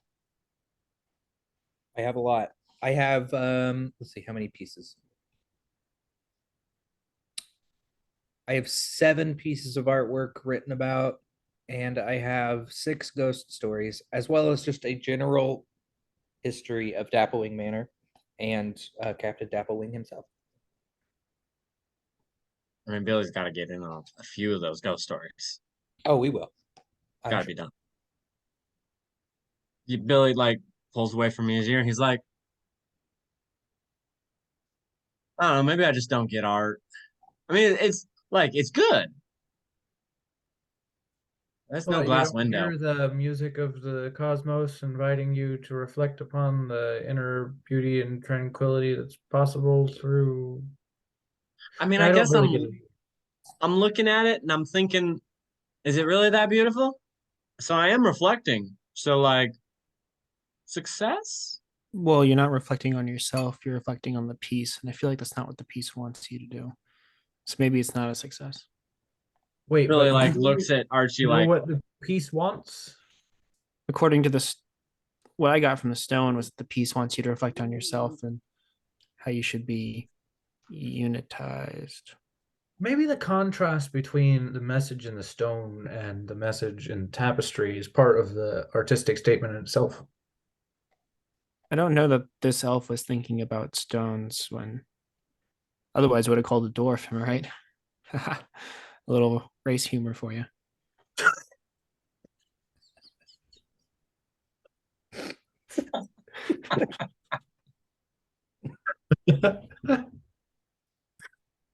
Yeah, you'll get inspiration. Yeah. Yep. Then everything goes silent. It's like, do we laugh or do we? Billy, That was a Billy's joke. definitely snickering on that one. Like he's from a different generation, you know. When a dwarf tells a dwarf joke and you're not a dwarf, do you laugh at it? Do I get one tangent real quick? Yeah, of Oh, course. man. I think he earned it. Eli, so my coworker Eli was showing an Asian couple some tables, and one of the tables had drawers in it, and the girl goes, "Oh, look, a place for all our chopsticks," and they both start laughing, and Eli's like, "I don't know if I can laugh at this." I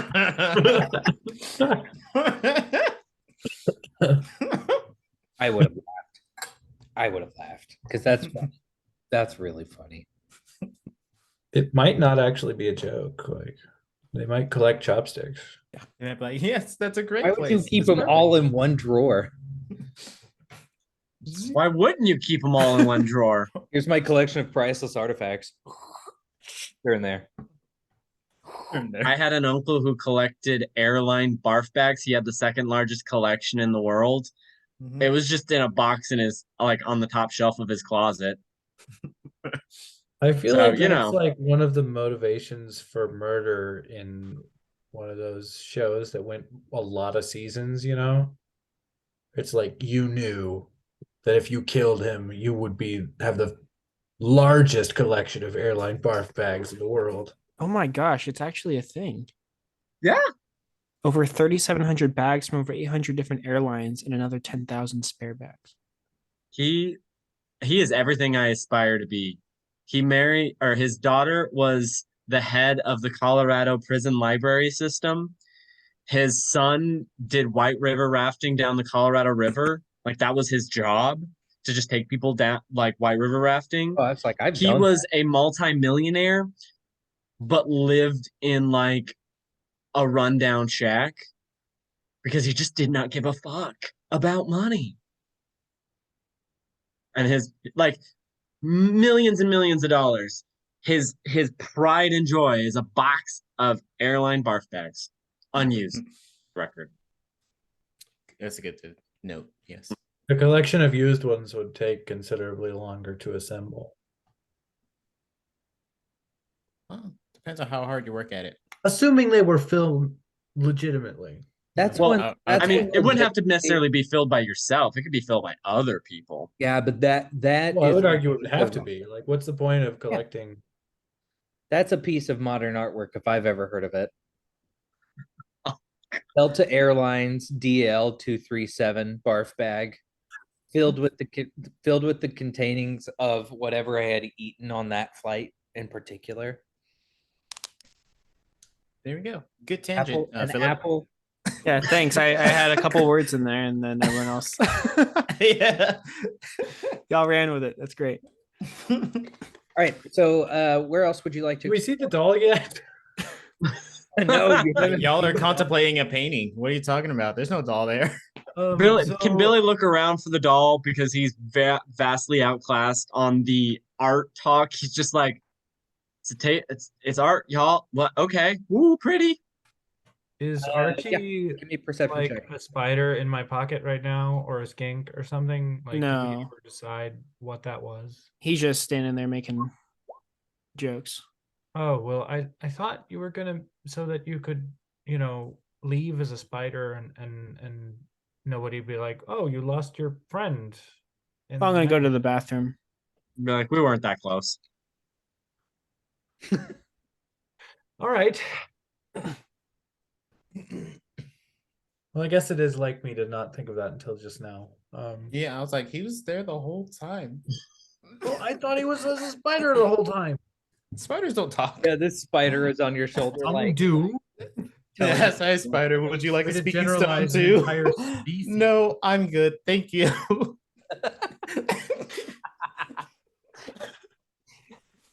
Archie would say that though, as a spider, he'd be like, "No, I'm fine," and then be like, "Oh, right." So, with your 12, Billy, you look around and other than some artwork and a lot of little music notes on everything, no doll, so to speak. The room that you're in is quite massive. You're standing along the western wall, but that even continues further west. So, like as the map shows, there's almost like this. What's that called? What's that shape called? Trapezoidal. Yeah. It's like this. The sides were not touching. Trapezoid. Well, in my mind, Oh. it filled in so like Yeah, you know it it's- continued. yeah, I was yeah, like, yeah. You know, Are when you you going for assume, triangle or are you going for diamond? that's what you get for assuming that they're gonna end up touching. There you go. See how easy that was, Oh, This was just as easy. but undescriptive. Could have been a V. could be like a bolt. Like it goes like this and then it goes bloop. Like it's Yeah, I would flat. argue you don't get to, extol the easiness of something unless it's successful, Like just Ooh. sitting in a chair is the easiest way to mop the floor, but it's not effective enough to be counted in the list. I mean, if you were holding a mop. Anyway, the room Like is I'm in a swivel chair. Anyway, so I've just remembered that we were explicitly told that it was in fact in the attic, and we've been wasting so very much time not looking there. No, So why we don't have been looking try at looking in the attic. So you want to go Billy's gonna- upstairs? Yeah, let's go towards up, which is the direction of the attic. Billy's falling behind, but he's like, "Oh, look at this one!" And he's gonna tap one of the notes as he goes by. Well, I mean, Jared is definitely curious about all the bits and bobs and things and stuff as well, but Andrew wants to play the game, so let's go upstairs. Yeah. I mean, I'm also the worst offender in dragging things out. It's a interesting dichotomy of I mean, you're contradiction. currently doing that, right? Like right now. Right now, I'm interrupting the DM. Stop him from moving the game forward. We were about Archibald- to. Please Archibald starts pulling the other two upstairs. I am the epitome of the DM that just goes with the flow. If y'all want to talk about barf bags for an hour, you got it. If you want to Okay. actually try and find That was a like problem, a 2-minute little branch off of a tangent that wasn't even mine, so it doesn't count. you go upstairs into a large central passageway. The wide hallway offers access to the rooms on the second level of the manor. There's a large pillar that juts into the passageway that appears to be a structural column, kind of for the floor. Like that's kind of where it's all based off of. Yeah, I mean, there's lots of rooms on each side. Do you want me to talk about the thing that you touched? No, but we want our characters to have heard everything in it. I mean, there's some ghost stories. You got to do at least one ghost story. It was a ghost story. I'm so sorry.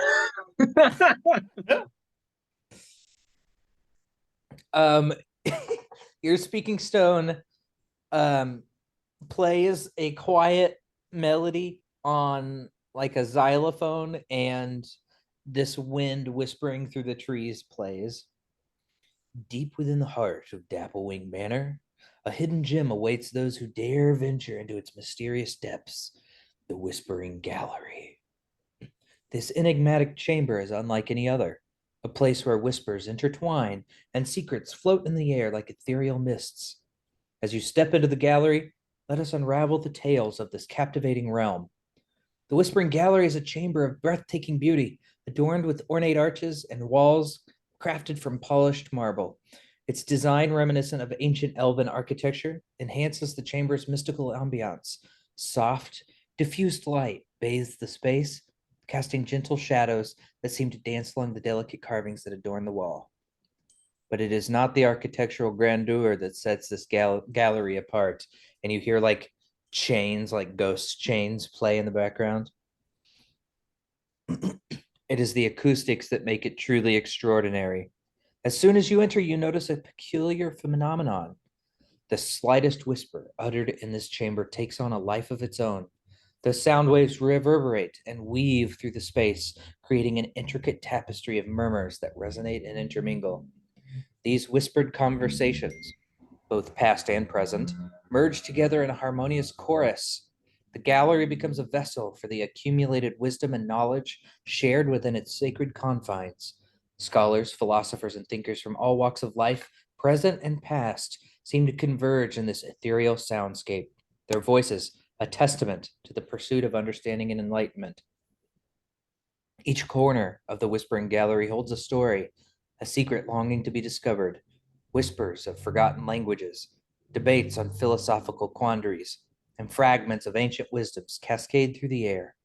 It is said that those with keen ears and open hearts may discern the faint echoes of historical figures, their voices lending a tangible connection to the eras long gone.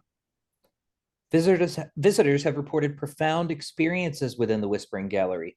Some claim to have heard long lost verses of ancient poetry, inspiring their own artistic creations.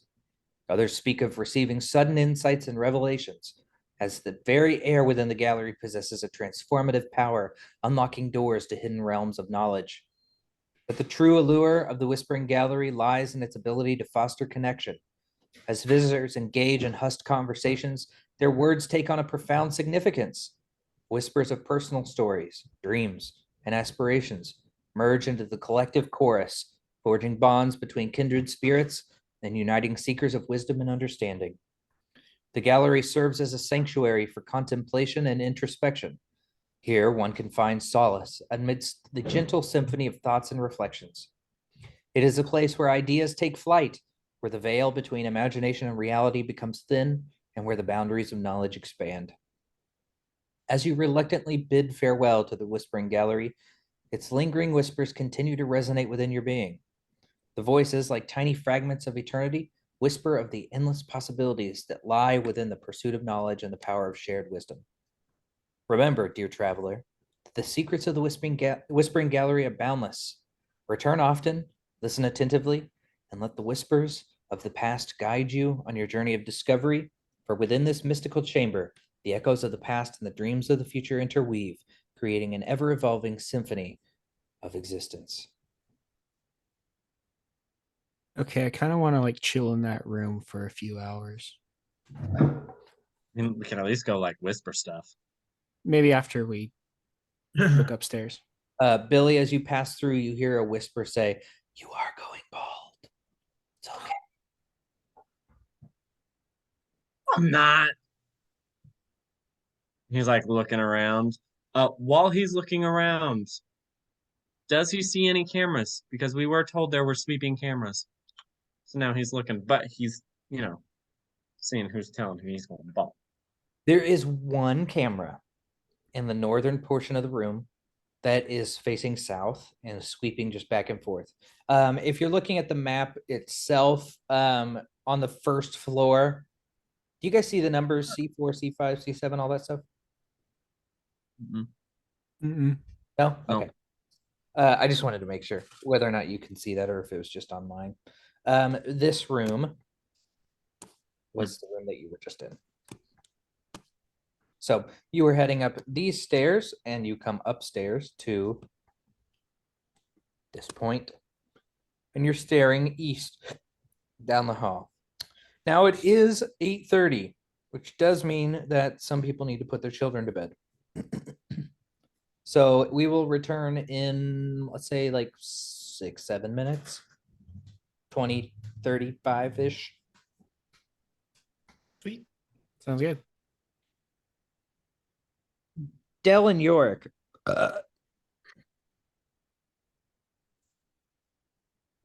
Yes.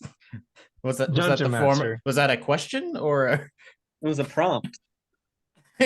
Oh man, I got water. Surely yo. there's something you could do with that. Come Yeah. on. But yes, no, it has multiple books on the table, and he's like, deep in to the research, and he's like, so then you're of the line of the original, as in, I mean, Goswin Weber, that was the one who made the school, and you're a descendant of, his true name was Zareth Balladmore? Yorick! And your name! Yeah, Goswin and Zareth like made, and I'll summon the sword. Like they made this sword. You have the can I touch? I mean, you can, but it will shock you if you're not a Weber or a Balladmore. Can I touch it anyway? You can. Okay. It won't hurt you too much because I haven't. Okay. That's Let's see. I think it's a D4 right now. You would take one D4. I guess I'll roll it. Since it's my yeah. See weapon. how much damage to see how much I will react. Yeah.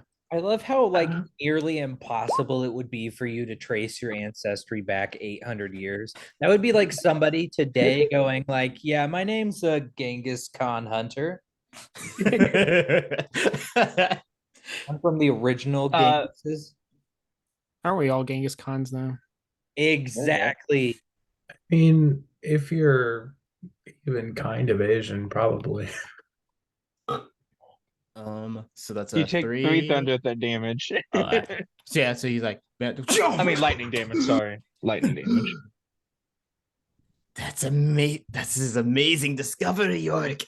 Ow. Oh, I forgot I Yeah. was level 2. Okay. Okay. But Uh, that was L just drops dead. I mean, to be wizard, low honest, level like, wizard, yo. like I'm. This was passed down to me because this is one thing I was good at, and I wasn't good at the other things. Like, I got a 6-year-old sister who's just a prodigy at this stuff, and that's all I hear about when I'm at home.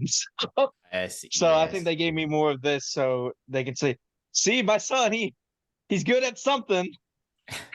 Ah, I see what you mean. I mean, my whole family, they've been going to this college for years, and then they all go for the wither balloon because, well, But they like you're to dip not with a into. bloom, are you? I'm they. He looks around like, all right, they expect me to go wither bloom, but I'm considering other colleges. My heart really is set on different types of magic. In the whole necromancy thing is not this is not my first love, if you will. So I understand parental expectations being different than what you want. But that Hey, said, my, it's no hard feelings. Like, sure, if I could do magic like the rest of my family, that would have been cool. But my trainer used to say, and I stuck by it. It's like never underestimate someone who's really good, whose specialty is swinging a sword really good. that's right. We'll play to your Because he'll strengths. say when someone runs out, I think the proper term now is spell slots. I think that's what the college has been calling them. Yes. Um, I don't run out of swinging my sword, so That is Consistency. that is Yes. the most gym bro model like of life. Never underestimate somebody who can lift a lot of heavy things up in the air a lot of times.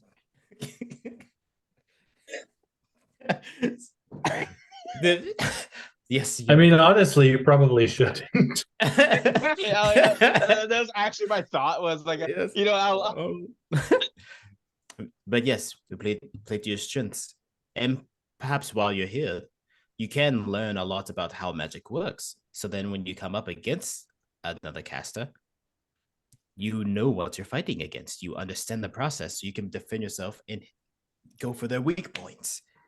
And exactly, and perhaps like augment your ability a little bit too by learning a few spells along the way.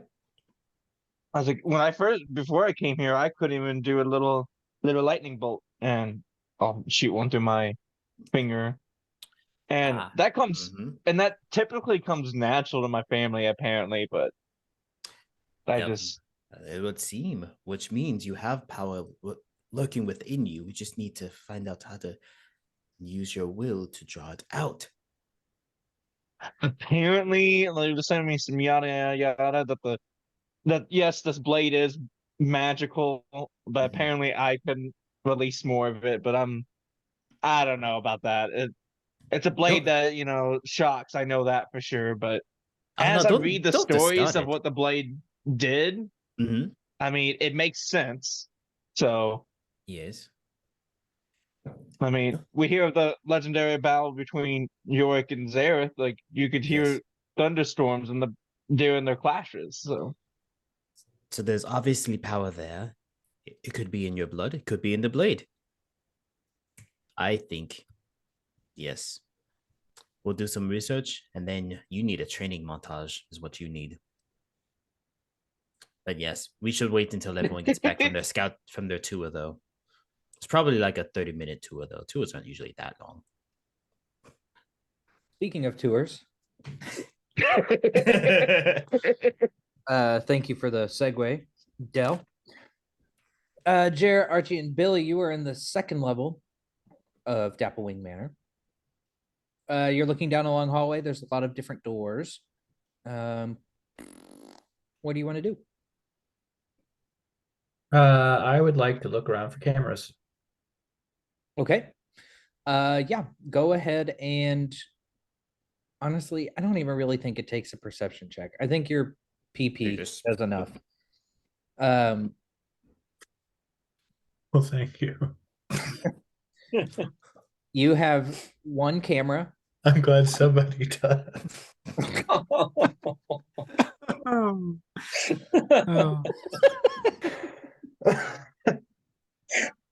Oh. There.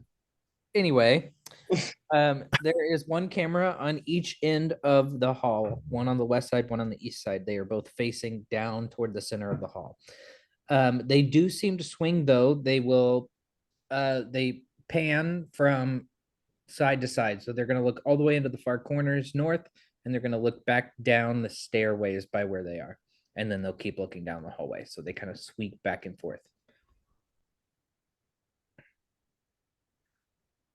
Well, Who's gonna try a door? Okay. Just you're on the west side. There's a door directly in front of you, or there's like which door exactly? The door directly in front of him. All right. You go to open it. Yeah. You open it up and it is a storage closet. There are boxes and filing cabinets that have been crammed into the area, filled with old written records and outdated research.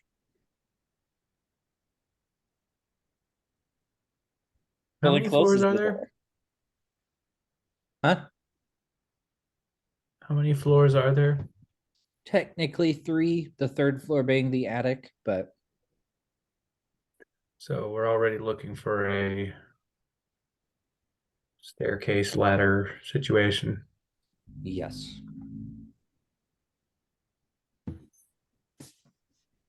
See, if you'd come in as a spider, though, you could be climbing up there right now. Well, I mean, See? where are the cameras at? One is here, Mm-hmm. and the other is, if I can remember how to do my mouse thing, there. Well, I mean, I can always just walk into a room and then, Then disappear. in a room, yeah. Billy's gonna go to the next door. Archie will walk into that next room with him. Okay. Pull up my notes.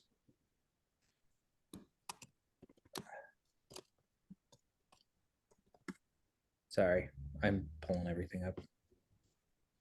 I mean, there's a lot of rooms to remember about. You're good. At the rate we're going, we're gonna look at every single one. So And then check the attic last. we're gonna forget actually that that's what we were here for in the first place, and just leave. Yeah. What a good tour. Let's go back downstairs. All right. As you enter into this room, there is a musical note on the wall that you can touch to learn some more information about this room. Just a creep. Whoa, Lord. Just a quick rundown. What does it look like is in this room? You are looking in this room. I don't know why I wrote so much about this stuff. What was I thinking? I wrote so much information. I don't think you can help Because you yourself. wanted us to hit every single note. There's a special prize No, for the character who does. Not wanted. It's the only way to Expected. find. Expected you to And hit. there is no price. Daybed. How do you know? High. There are day beds piled high with pillows that stand in the corners of this spacious, comfortable-looking room. Are there any cameras in this room? No. I'm gonna look at Billy and say, "Deuces." I'm gonna turn into a spider. Well, it's still more. Oh wow, that's so much worse. As He's Archie like, looks- he agreed that there were things less icky. I'm gonna turn into a crevice spider. It's a non-toxic, helpful spider. I'm sorry. They're good to have in your house There's because they eat one place bad I do bugs. not want spiders to be. It's in your crevice. Crevice. All right. Anyways, Archie's the walls. the spider and he's climbing up the wall. They're like, okay. And Billy is gonna go look at the next room. All right. Which room is the And next? Jera is going to go look in a different room, Okay. splitting the party, but like just across the hall, like still in auditory range, still in talking inside voices range. Billy, in this room, you open it and a faculty member is sitting behind a desk writing something, and he looks up at you and says, "Can I help you?" Sorry, they said we could go anywhere. I didn't realize there was people. What are you doing? This is my office. What do you do here? A professor. I teach What do chemistry. you teach? Chemistry. I teach chemistry. Okay, I haven't had that class yet. Well, name's Billy.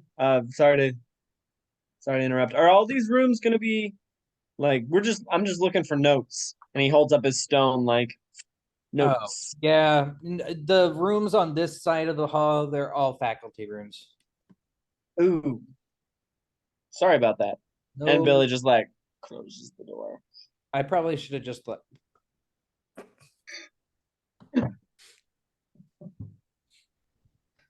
Which room is Jared looking in? The one across the hall. This one? Okay. That is the Grand Lounge. It's a spacious lounge decorated with arcanobiologists' tastes. Paintings of strange magic creatures line the wall, as do mounted collections of insects and reptiles. 3 pteranodons form the room's centerpiece, all of them magically immobile in midair, positioned as if engaging in a strange dance. Well, Jera is going to find all of that very interesting. She's going to go scan all the things, but get impatient and skip to the next thing after about 21 seconds of each and feel like she's got the gist. Okay. But do I see any attic interest? No, you don't. Right. So as Billy is walking down the hall in a no wait, I have arrows. In a thisserly direction. Okay. Can you roll a perception? do that? Like I'm trying not to be meta and be like, what's this? But also, what's this? Oh, it's really not that big of a surprise. Like it is a pillar. And as you walk past it, you're like looking at it and like it's a door. Is there a spider currently crawling under that door? Billy would definitely be trying to Yes. open the door. It's like cracked open already. So I mean it's yeah, there's a spider crawling under the door as well. I don't know if you notice it though. It's a helpful spider. Actually, I was about to say, Bill, Billy would have yeah, a half for a second where he's about to like step on the spider and he's like, Both the pinchers go up. Billy, How do you make a perception arrows? check You hold down against the Archie's press the stealth. point, just hold it. Stealth for a spider no, you is said arrows, +4. sorry. wait, what am I rolling? Perception. I'm just drawing lines. Oh, I've been rolling. 16. Yeah, the ruler. Oh, Billy didn't notice. You're You lit, notice? Okay, Archie, give me a dexterity saving throw. Oh my goodness. That's plus Wait. 12. Is Archie on the floor Yeah, or the wall? the floor. Why are you walking on the floor? You're a freaking spider. He's new to this.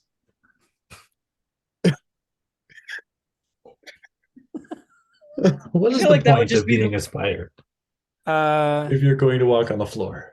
that's a 10. I did say I crawled up before. He did Hold up. say that. You Crawl- did. But then you crawl said you were said- crawling under a Under door. the door. And then I Yeah. did say under the Hard to door. do. Well, if he's on the ceiling, under the door is the top. It's true. Because I'm looking at the his- whole world No, upside His That's down. frame of that's not reference how it is works. upside That down. is a stretch, dude. Now, if I cast reverse gravity, What is inspiration again? Plus a D4. Inspiration in the game is a D4. Inspiration for the winning the game at the end of the game is advantage. advantage. Okay, so that's a 12. All right, Archie, you very deftly dodge Billy's fat foot stomping. Jerk. I feel like Billy's kind of got that farmer walk. Everyone knows Authority. exactly what I'm talking about. Ozarks, let's go. Midwest represent. All right, are you going upstairs? Are you going up the stairs? After 2 stairs where Archie's going up and then this way up this, he's gonna realize, oh, I'm just gonna go on the wall. And he's gonna go to the wall. Jara, you come out of the grand room that you were just in, and you look left and you look right, and there's no Billy or Archie. Everyone's gone. but but but your stupid speaking stone is still like, as we bid farewell to the reflection room. The Oh, stop it, you. She has to think, and she can't think well there's anyone talking, so she's going to stuff it in her bag to try to shut it up, and then look around and say, Billy? Archie? Ah, you're a spider.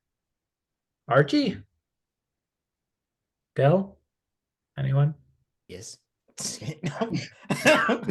behind you, just, like, just caresses. Yes. yeah. Well, all right then. Next door. Which is the same room. Going to 18. That is the tea room. Several delicate tea sets are arranged on the floor in this room alongside beautifully woven kneeling rugs and cabinets against the walls. Nah, next room.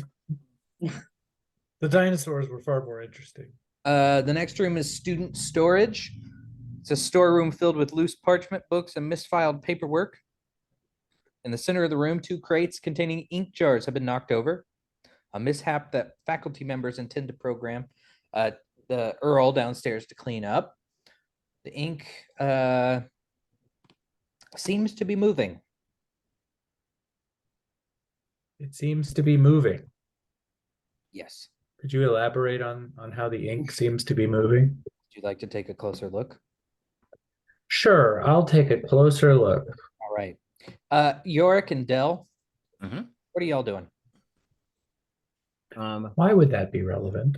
At this point, I'm tending Yeah, to I his. don't like the his implication burn. that could be relevant.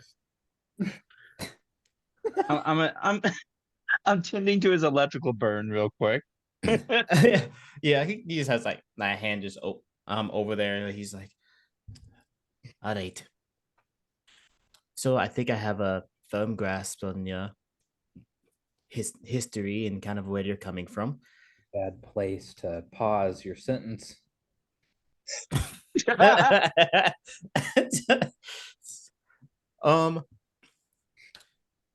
So yes, I believe the others would be excited to hear about this as well. Or you You obviously haven't been announcing your lineage to everyone. Are you wanting to keep this a secret, or I mean, I don't. It's not necessarily I'm gonna hide it. I mean, being an orc, some people's already gonna assume, especially since I'm a full orc. Hmm. But I mean, it's nothing. It is what it is. Like I don't think anything of it. I mean, my family's cool, and I thank them for the help they've given me. But it's nothing I'm just gonna go brag about I see. Not necessarily unless I hiding really it, need but to. not. But like, yeah, I mean, it's just like to me, they're a normal family, so it is what it is. But I mean, they Okay, happen to be rich, so that's cool. So I'm sure that would be cool. So then, yes, I think the others would be excited to hear about this as well. But that is for another time. Once the others come back with their scouting mission, well, if they have the doll, then that'll be nice. But if they don't, I think sneaking in, it may require a little bit of breaking. We'll try to avoid the breaking, but may require a little bit of breaking. yeah, honestly, that's all. That's why I like stayed back because I would have want to been involved, and I would have been. I'm not. I'm a big guy. You're not I the wear sneaky quiet sort. Yes. like 80% of the time I'm in full plate. Like I did think it was odd, but I assumed it might have been a religious reason or something. I don't know. it's like I'm practicing summoning it and not so like I mean that's a cool thing I can do, but most of it comes from the plate itself. You can So conjure your own armor? That is very I useful. can instantly. It's actually very useful. Instead of spending like 15 minutes like a pleb putting it on, it's just like I just put it Yes. on. It's just and I'll I, snap and it'll oh come on. it's very useful. I only Actually I have was wearing the it, so come on. Like yeah. I only have the traditional generic mage armor, but to be able to conjure full plate, I might need to look into conjuration as well. There's so many methods yeah, to and study. I know I get apparently like when I was in a fight earlier, it doesn't feel like it's protecting me as much as normal plate should as well. So I think it's one of those I gotta unlock the power kind of thing. But I'll figure it out. This was passed along as well. So this is a ballad more treasure. Ah, you've had a lot of things given to you. Yeah, nice. Well, it just depends on what you do with it, I suppose. Fight. I mean, I got armor and a sword. I don't know what else to do with it besides battle. Sounds like you're joining the armies then. You could You model. should- Or modeling. I could do that. Honest. You should be a great warrior. Yorick Balladmore. Billy, Well, you creep up the stairs. They are creaky. They're old wooden stairs. You do make it up. The cramped attic holds oddities considered maybe too strange to display on the manor's main floor. There's an adult-sized riding toy resembling a rock on a spring, a rock like the bird rock, ROC. There's a fine dress with wings made of bones and a display shelf holding dozens of dolls. I was like, ah, damn. Are there any musical notes? There are no musical notes. Billy's completely lost. Archie, So- are you staying as a spider right now? First he would do a look around, see if there's any cameras up here. No cameras. Then, yeah, he'll from the ceiling, drop down on a web and then land on Billy's bald spot that he might have up here. And it's gonna crawl down and try to get Billy's attention and like extend one of his 8 arms towards the Ugh. Wherever. That's it. like that. Billy. I don't know if Billy would notice. I, for one, would 100% notice a spider on my shoulder. And I know So- exactly how I would react to. I Yeah. own like 8 or 9 tarantulas and 24 jumping spiders. It's not as obvious as you'd think, actually, when one escapes and is crawling up your arm. I mean, like if you got bare arm, you feel it on your Yeah. hair, but like if you're wearing a long Mhm. sleeve shirt, you know, it Oh, could yeah. just be there, and you look down, you're like, oh, hey, you're a spider the size of my hand, just chilling. Cool. Tim, You're a spider. I come to your house. A spider escapes and is found anywhere on my body. I cannot be held responsible for what actions I may take. To be fair, most of the spiders that have ended up on me were actually spiders that I found outside that dropped down on my head. Like Apparently, this one. Like Archie. wow, yeah, exactly like that. And I only noticed when they fell on the floor with a splat, and then I put them in a cage. One died. Anyways, See, Um, I if How big noticed are the spiders that they're making splat noises? they're like these big. I don't know how it made them. Okay, there were 2 males and they were fighting, and they're jumper spiders, and I mean, they're only like this big. I thought it was 2 beetles having sex at first, but like it made like a I can't recreate it, but like noise. Not like a dramatic splat, but like I'm sure it was to them because they fell from probably the roof. Anyways, yeah, describe the dolls. Billy knows that we're looking for one with a Yes. pink hair and a voice box. Somebody may take or may not notes. cuss us out. Yes. way more detail than I remembered. This is why Billy passes his tests. Yeah. Take notes, people. Oh my. Jara, you get a little bit closer to this moving ink. And by the time you reach down and poke at it, you recognize that that's not ink. Go ahead and roll initiative. Oh no. I don't remember saying that I intended to poke it, but that's okay. fair. I may have expounded upon what I felt your character would do, but is it out of the question that Jara would see a moving like pool of ink and not poke it? Yes, it is out of the question that she would not poke it. There we go. That's what I thought. Yeah, so there's 7 dolls sitting on the. I know I said dozens, but like some of them are just really small, and that's not going to work. That's not going to be them. But of the other ones, there are 7 large ones. The first one is tall, graceful, porcelain limbs poised in a dance. She's dressed in a shimmering tutu adorned with intricate lace. Captures the ethereal beauty of a prima ballerina. With eyes that seem to hold both longing and determination, the doll seems to invite you into the world of dreams and aspirations. The next one is a wooden marionette with jointed limbs. It embodies the spirit of adventure, clad in a weathered explorer's outfit, complete with a tiny compass and a miniature satchel. He stands ready to embark on daring escapades.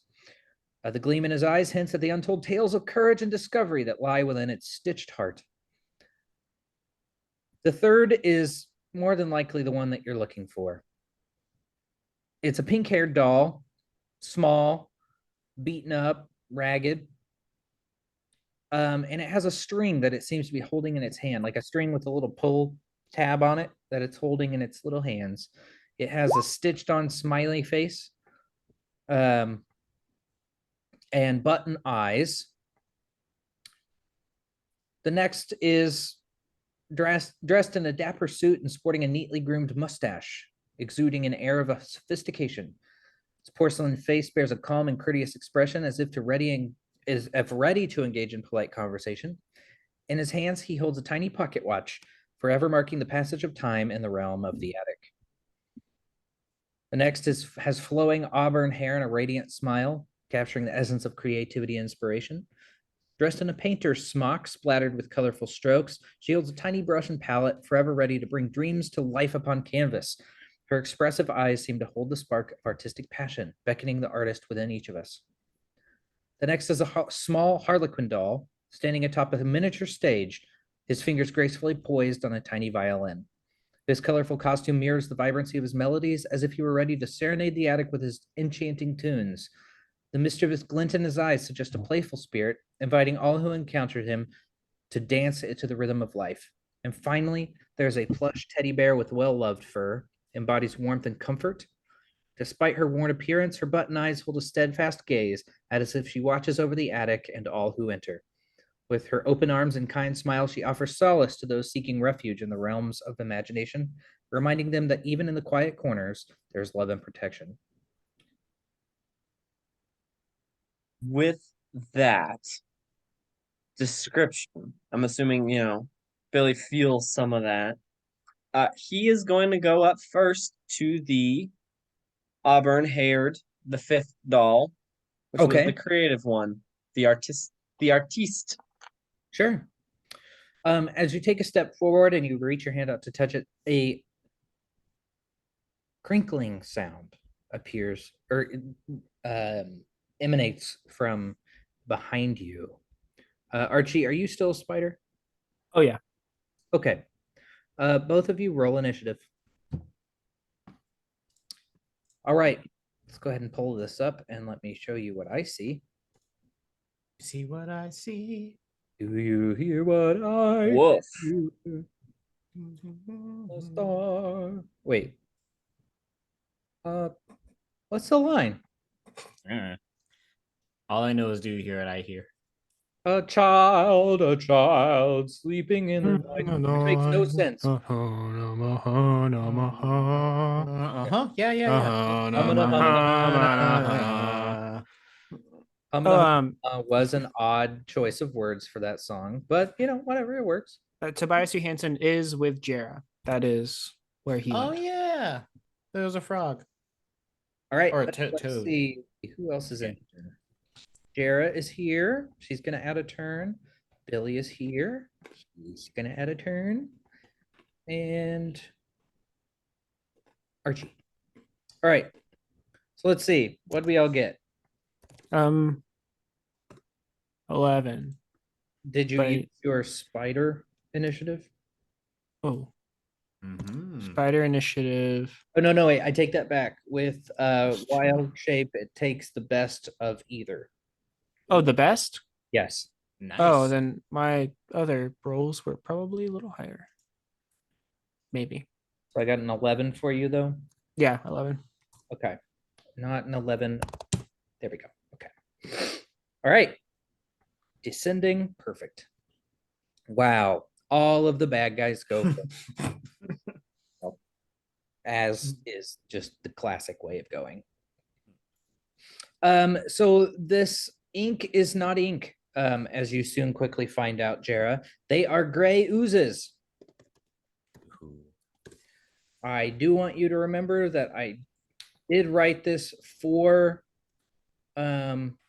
We know. second level things. Yep. Why can I not pull up its sheet though? Because it's already dead. I knew it. Yep. Jera and Tobias. Dream Jera team. Tobias, Dream Team. I guess my notes.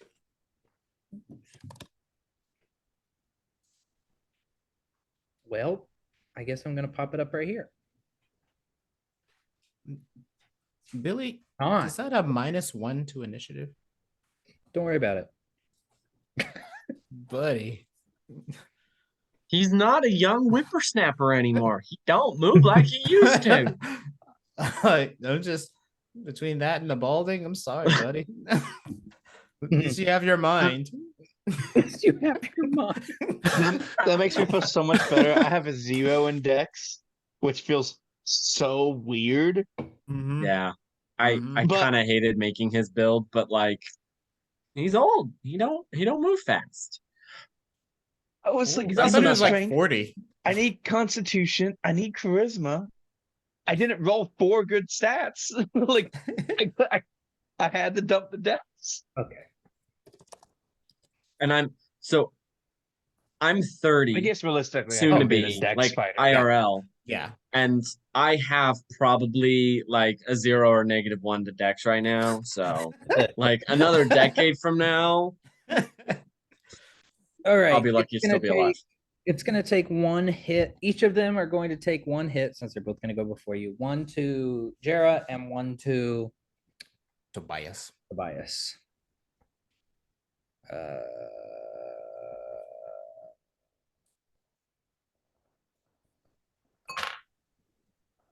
There it is.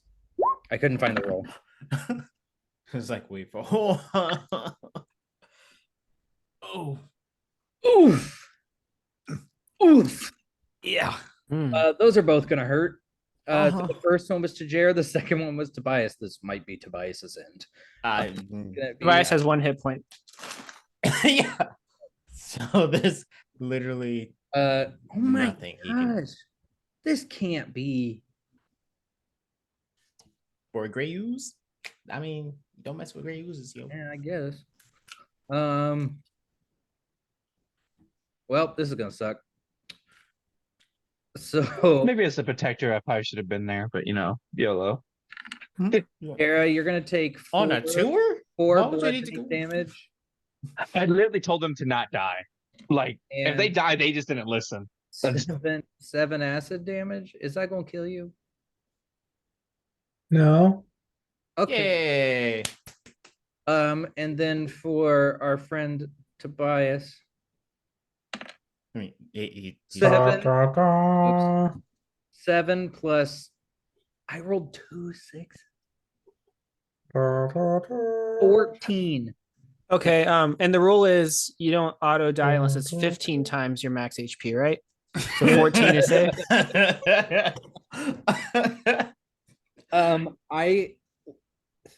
I think the best way of picturing this is Jera gets like absolutely like butt kicked, and then Wrecked. she turns up. It's like Tobias, run! Oh, oh, snap. Explodes in gray ooze and blood. Jared's gonna be like, no.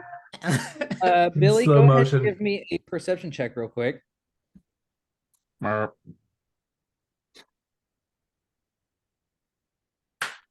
Not 20, baby. Yes. You hear Jera's scream from down the stairs. And as you turn back to look in her direction, you recognize that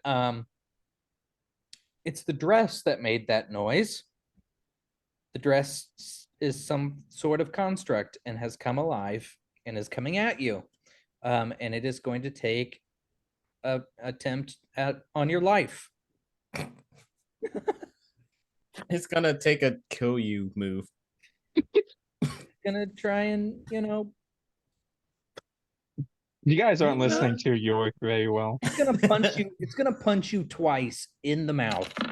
The dress is going to punch you I'll punch your face With it in the face. does a 9 or a 14 hit. The 14 would hit. I'm going to use a reaction Mhm. so that it has to re-roll that roll Okay. Okay. and use the lowest roll, which Yeah. succeed or fail. So it doesn't really matter. It got an 8. Okay, it fails, and then I have advantage on my next. I get to choose myself on my next attack roll, so I have advantage. Yes. All right. And that was definitely like he turns. It's like yeah. Archie, just it's snaps. your turn. How Archie would like to jump from Billy's shoulder to the dolls. Okay. Make an athletics check or acrobatics. Or acrobatics? Good. That's good. Good, because the spider is -4 to strength and I have -2, so the options Mhm. there weren't great. That is a 17 on acrobatics. Dang. Okay. Yeah, you jump over to the dolls, and you are currently sitting with them. Um,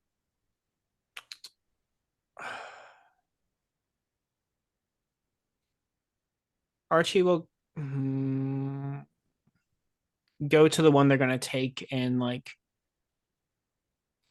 assuming that Billy has a grip on things that are happening in the room, do like a quick perimeter search of the doll, make sure it's all good for taking, no traps or spells or anything. Start that process. Did I plan any traps on that thing? Or are you gonna do them now? Yeah, do a quick Google search. Do Yeah. you need traps? Yep, I was like, hold on, trap. Hold on, doll traps. Traps. Ooh, all No these trap. traps have legendary resistance. That takes 17 d20 damage. That is a legendary variance. resistance trap. Oh, that is terrible. No, there are no traps. Oh, well then, rest of his turn as a bonus action, he's going to turn back into a dwarf. Oh, sorry. Right. Oh, I hate it. I hate it. All right. So there's a dwarf on a shelf next to a bunch of dolls. Dwarf in a shell. And he has hold of one specific doll. Anything else you'd like to do on your turn? Otherwise, it's Jera's turn. Do I have my action still, or is that the search? Oh, you have the action. Sorry. Oh, Yeah, cool. You just bonus action. That's right. Yeah. Then I am going to cast a spell. I'll cast Entangle on the dress. So Okay. it must make a Strength saving throw. The DC is 14. Okay. Let me pull up its little character sheet thing. You said dexterity? Yeah. Oh.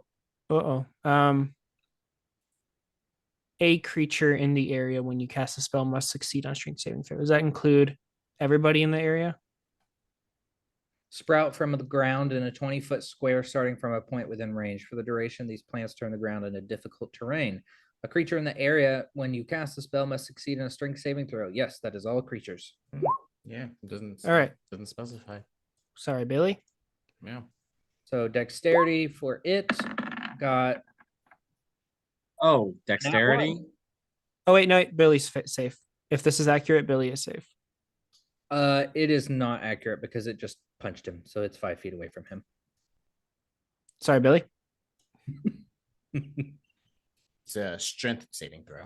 Oh, strength saving throw. Yeah, and it's also this entire room that is now It got an 8. perfect. It is restrained. Oh, what's the DC? 14. Oh, wait a minute. Advantage, Because you have the thingy. because I have the silvery bars. Booyah. Oh, and that's a 14. Perfect. 14. Yes. Okay. Yeah, he can survive a thunder wave. He can survive a plant. That's fine. Jera, it is your turn. What am I looking at here? Was there one entity or multiple? There were 2 gray oozes. Kind There of were 2 gray oozes, coming out of and little- one of them hit me. one of them hit you really hard, and the other one absolutely decimated the frog.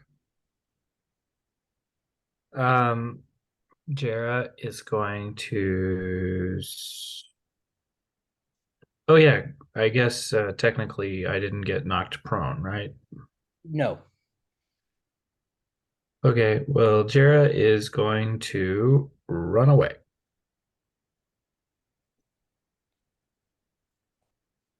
Okay. Where would you like to run away? I don't think she really knows. Just out the door, She down doesn't the know where stairs? Billy or anybody went. I guess downstairs, the way she came makes the most sense.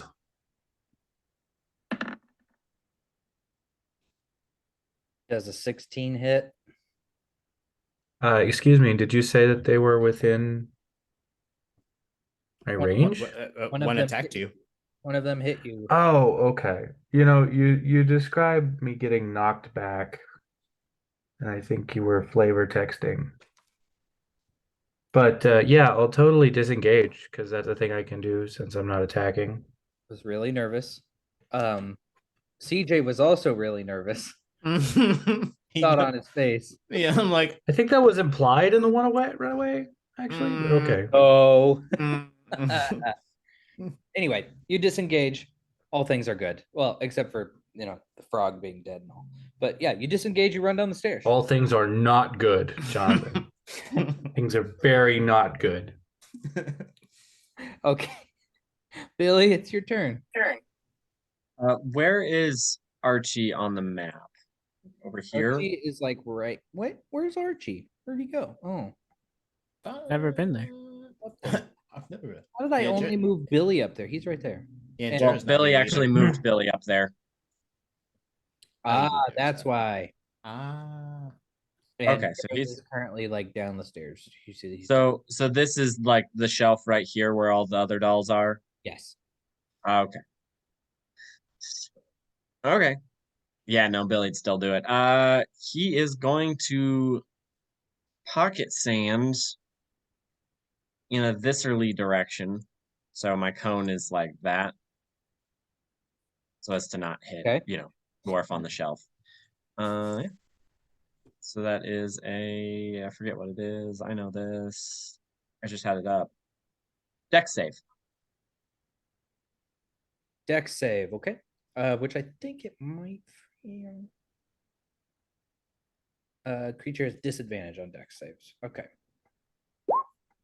That's great. 4. That Okay. fails. Get that damage. That fails. So we're going to do The sand got in its eyes. The eyes of the dress. Don't think. what?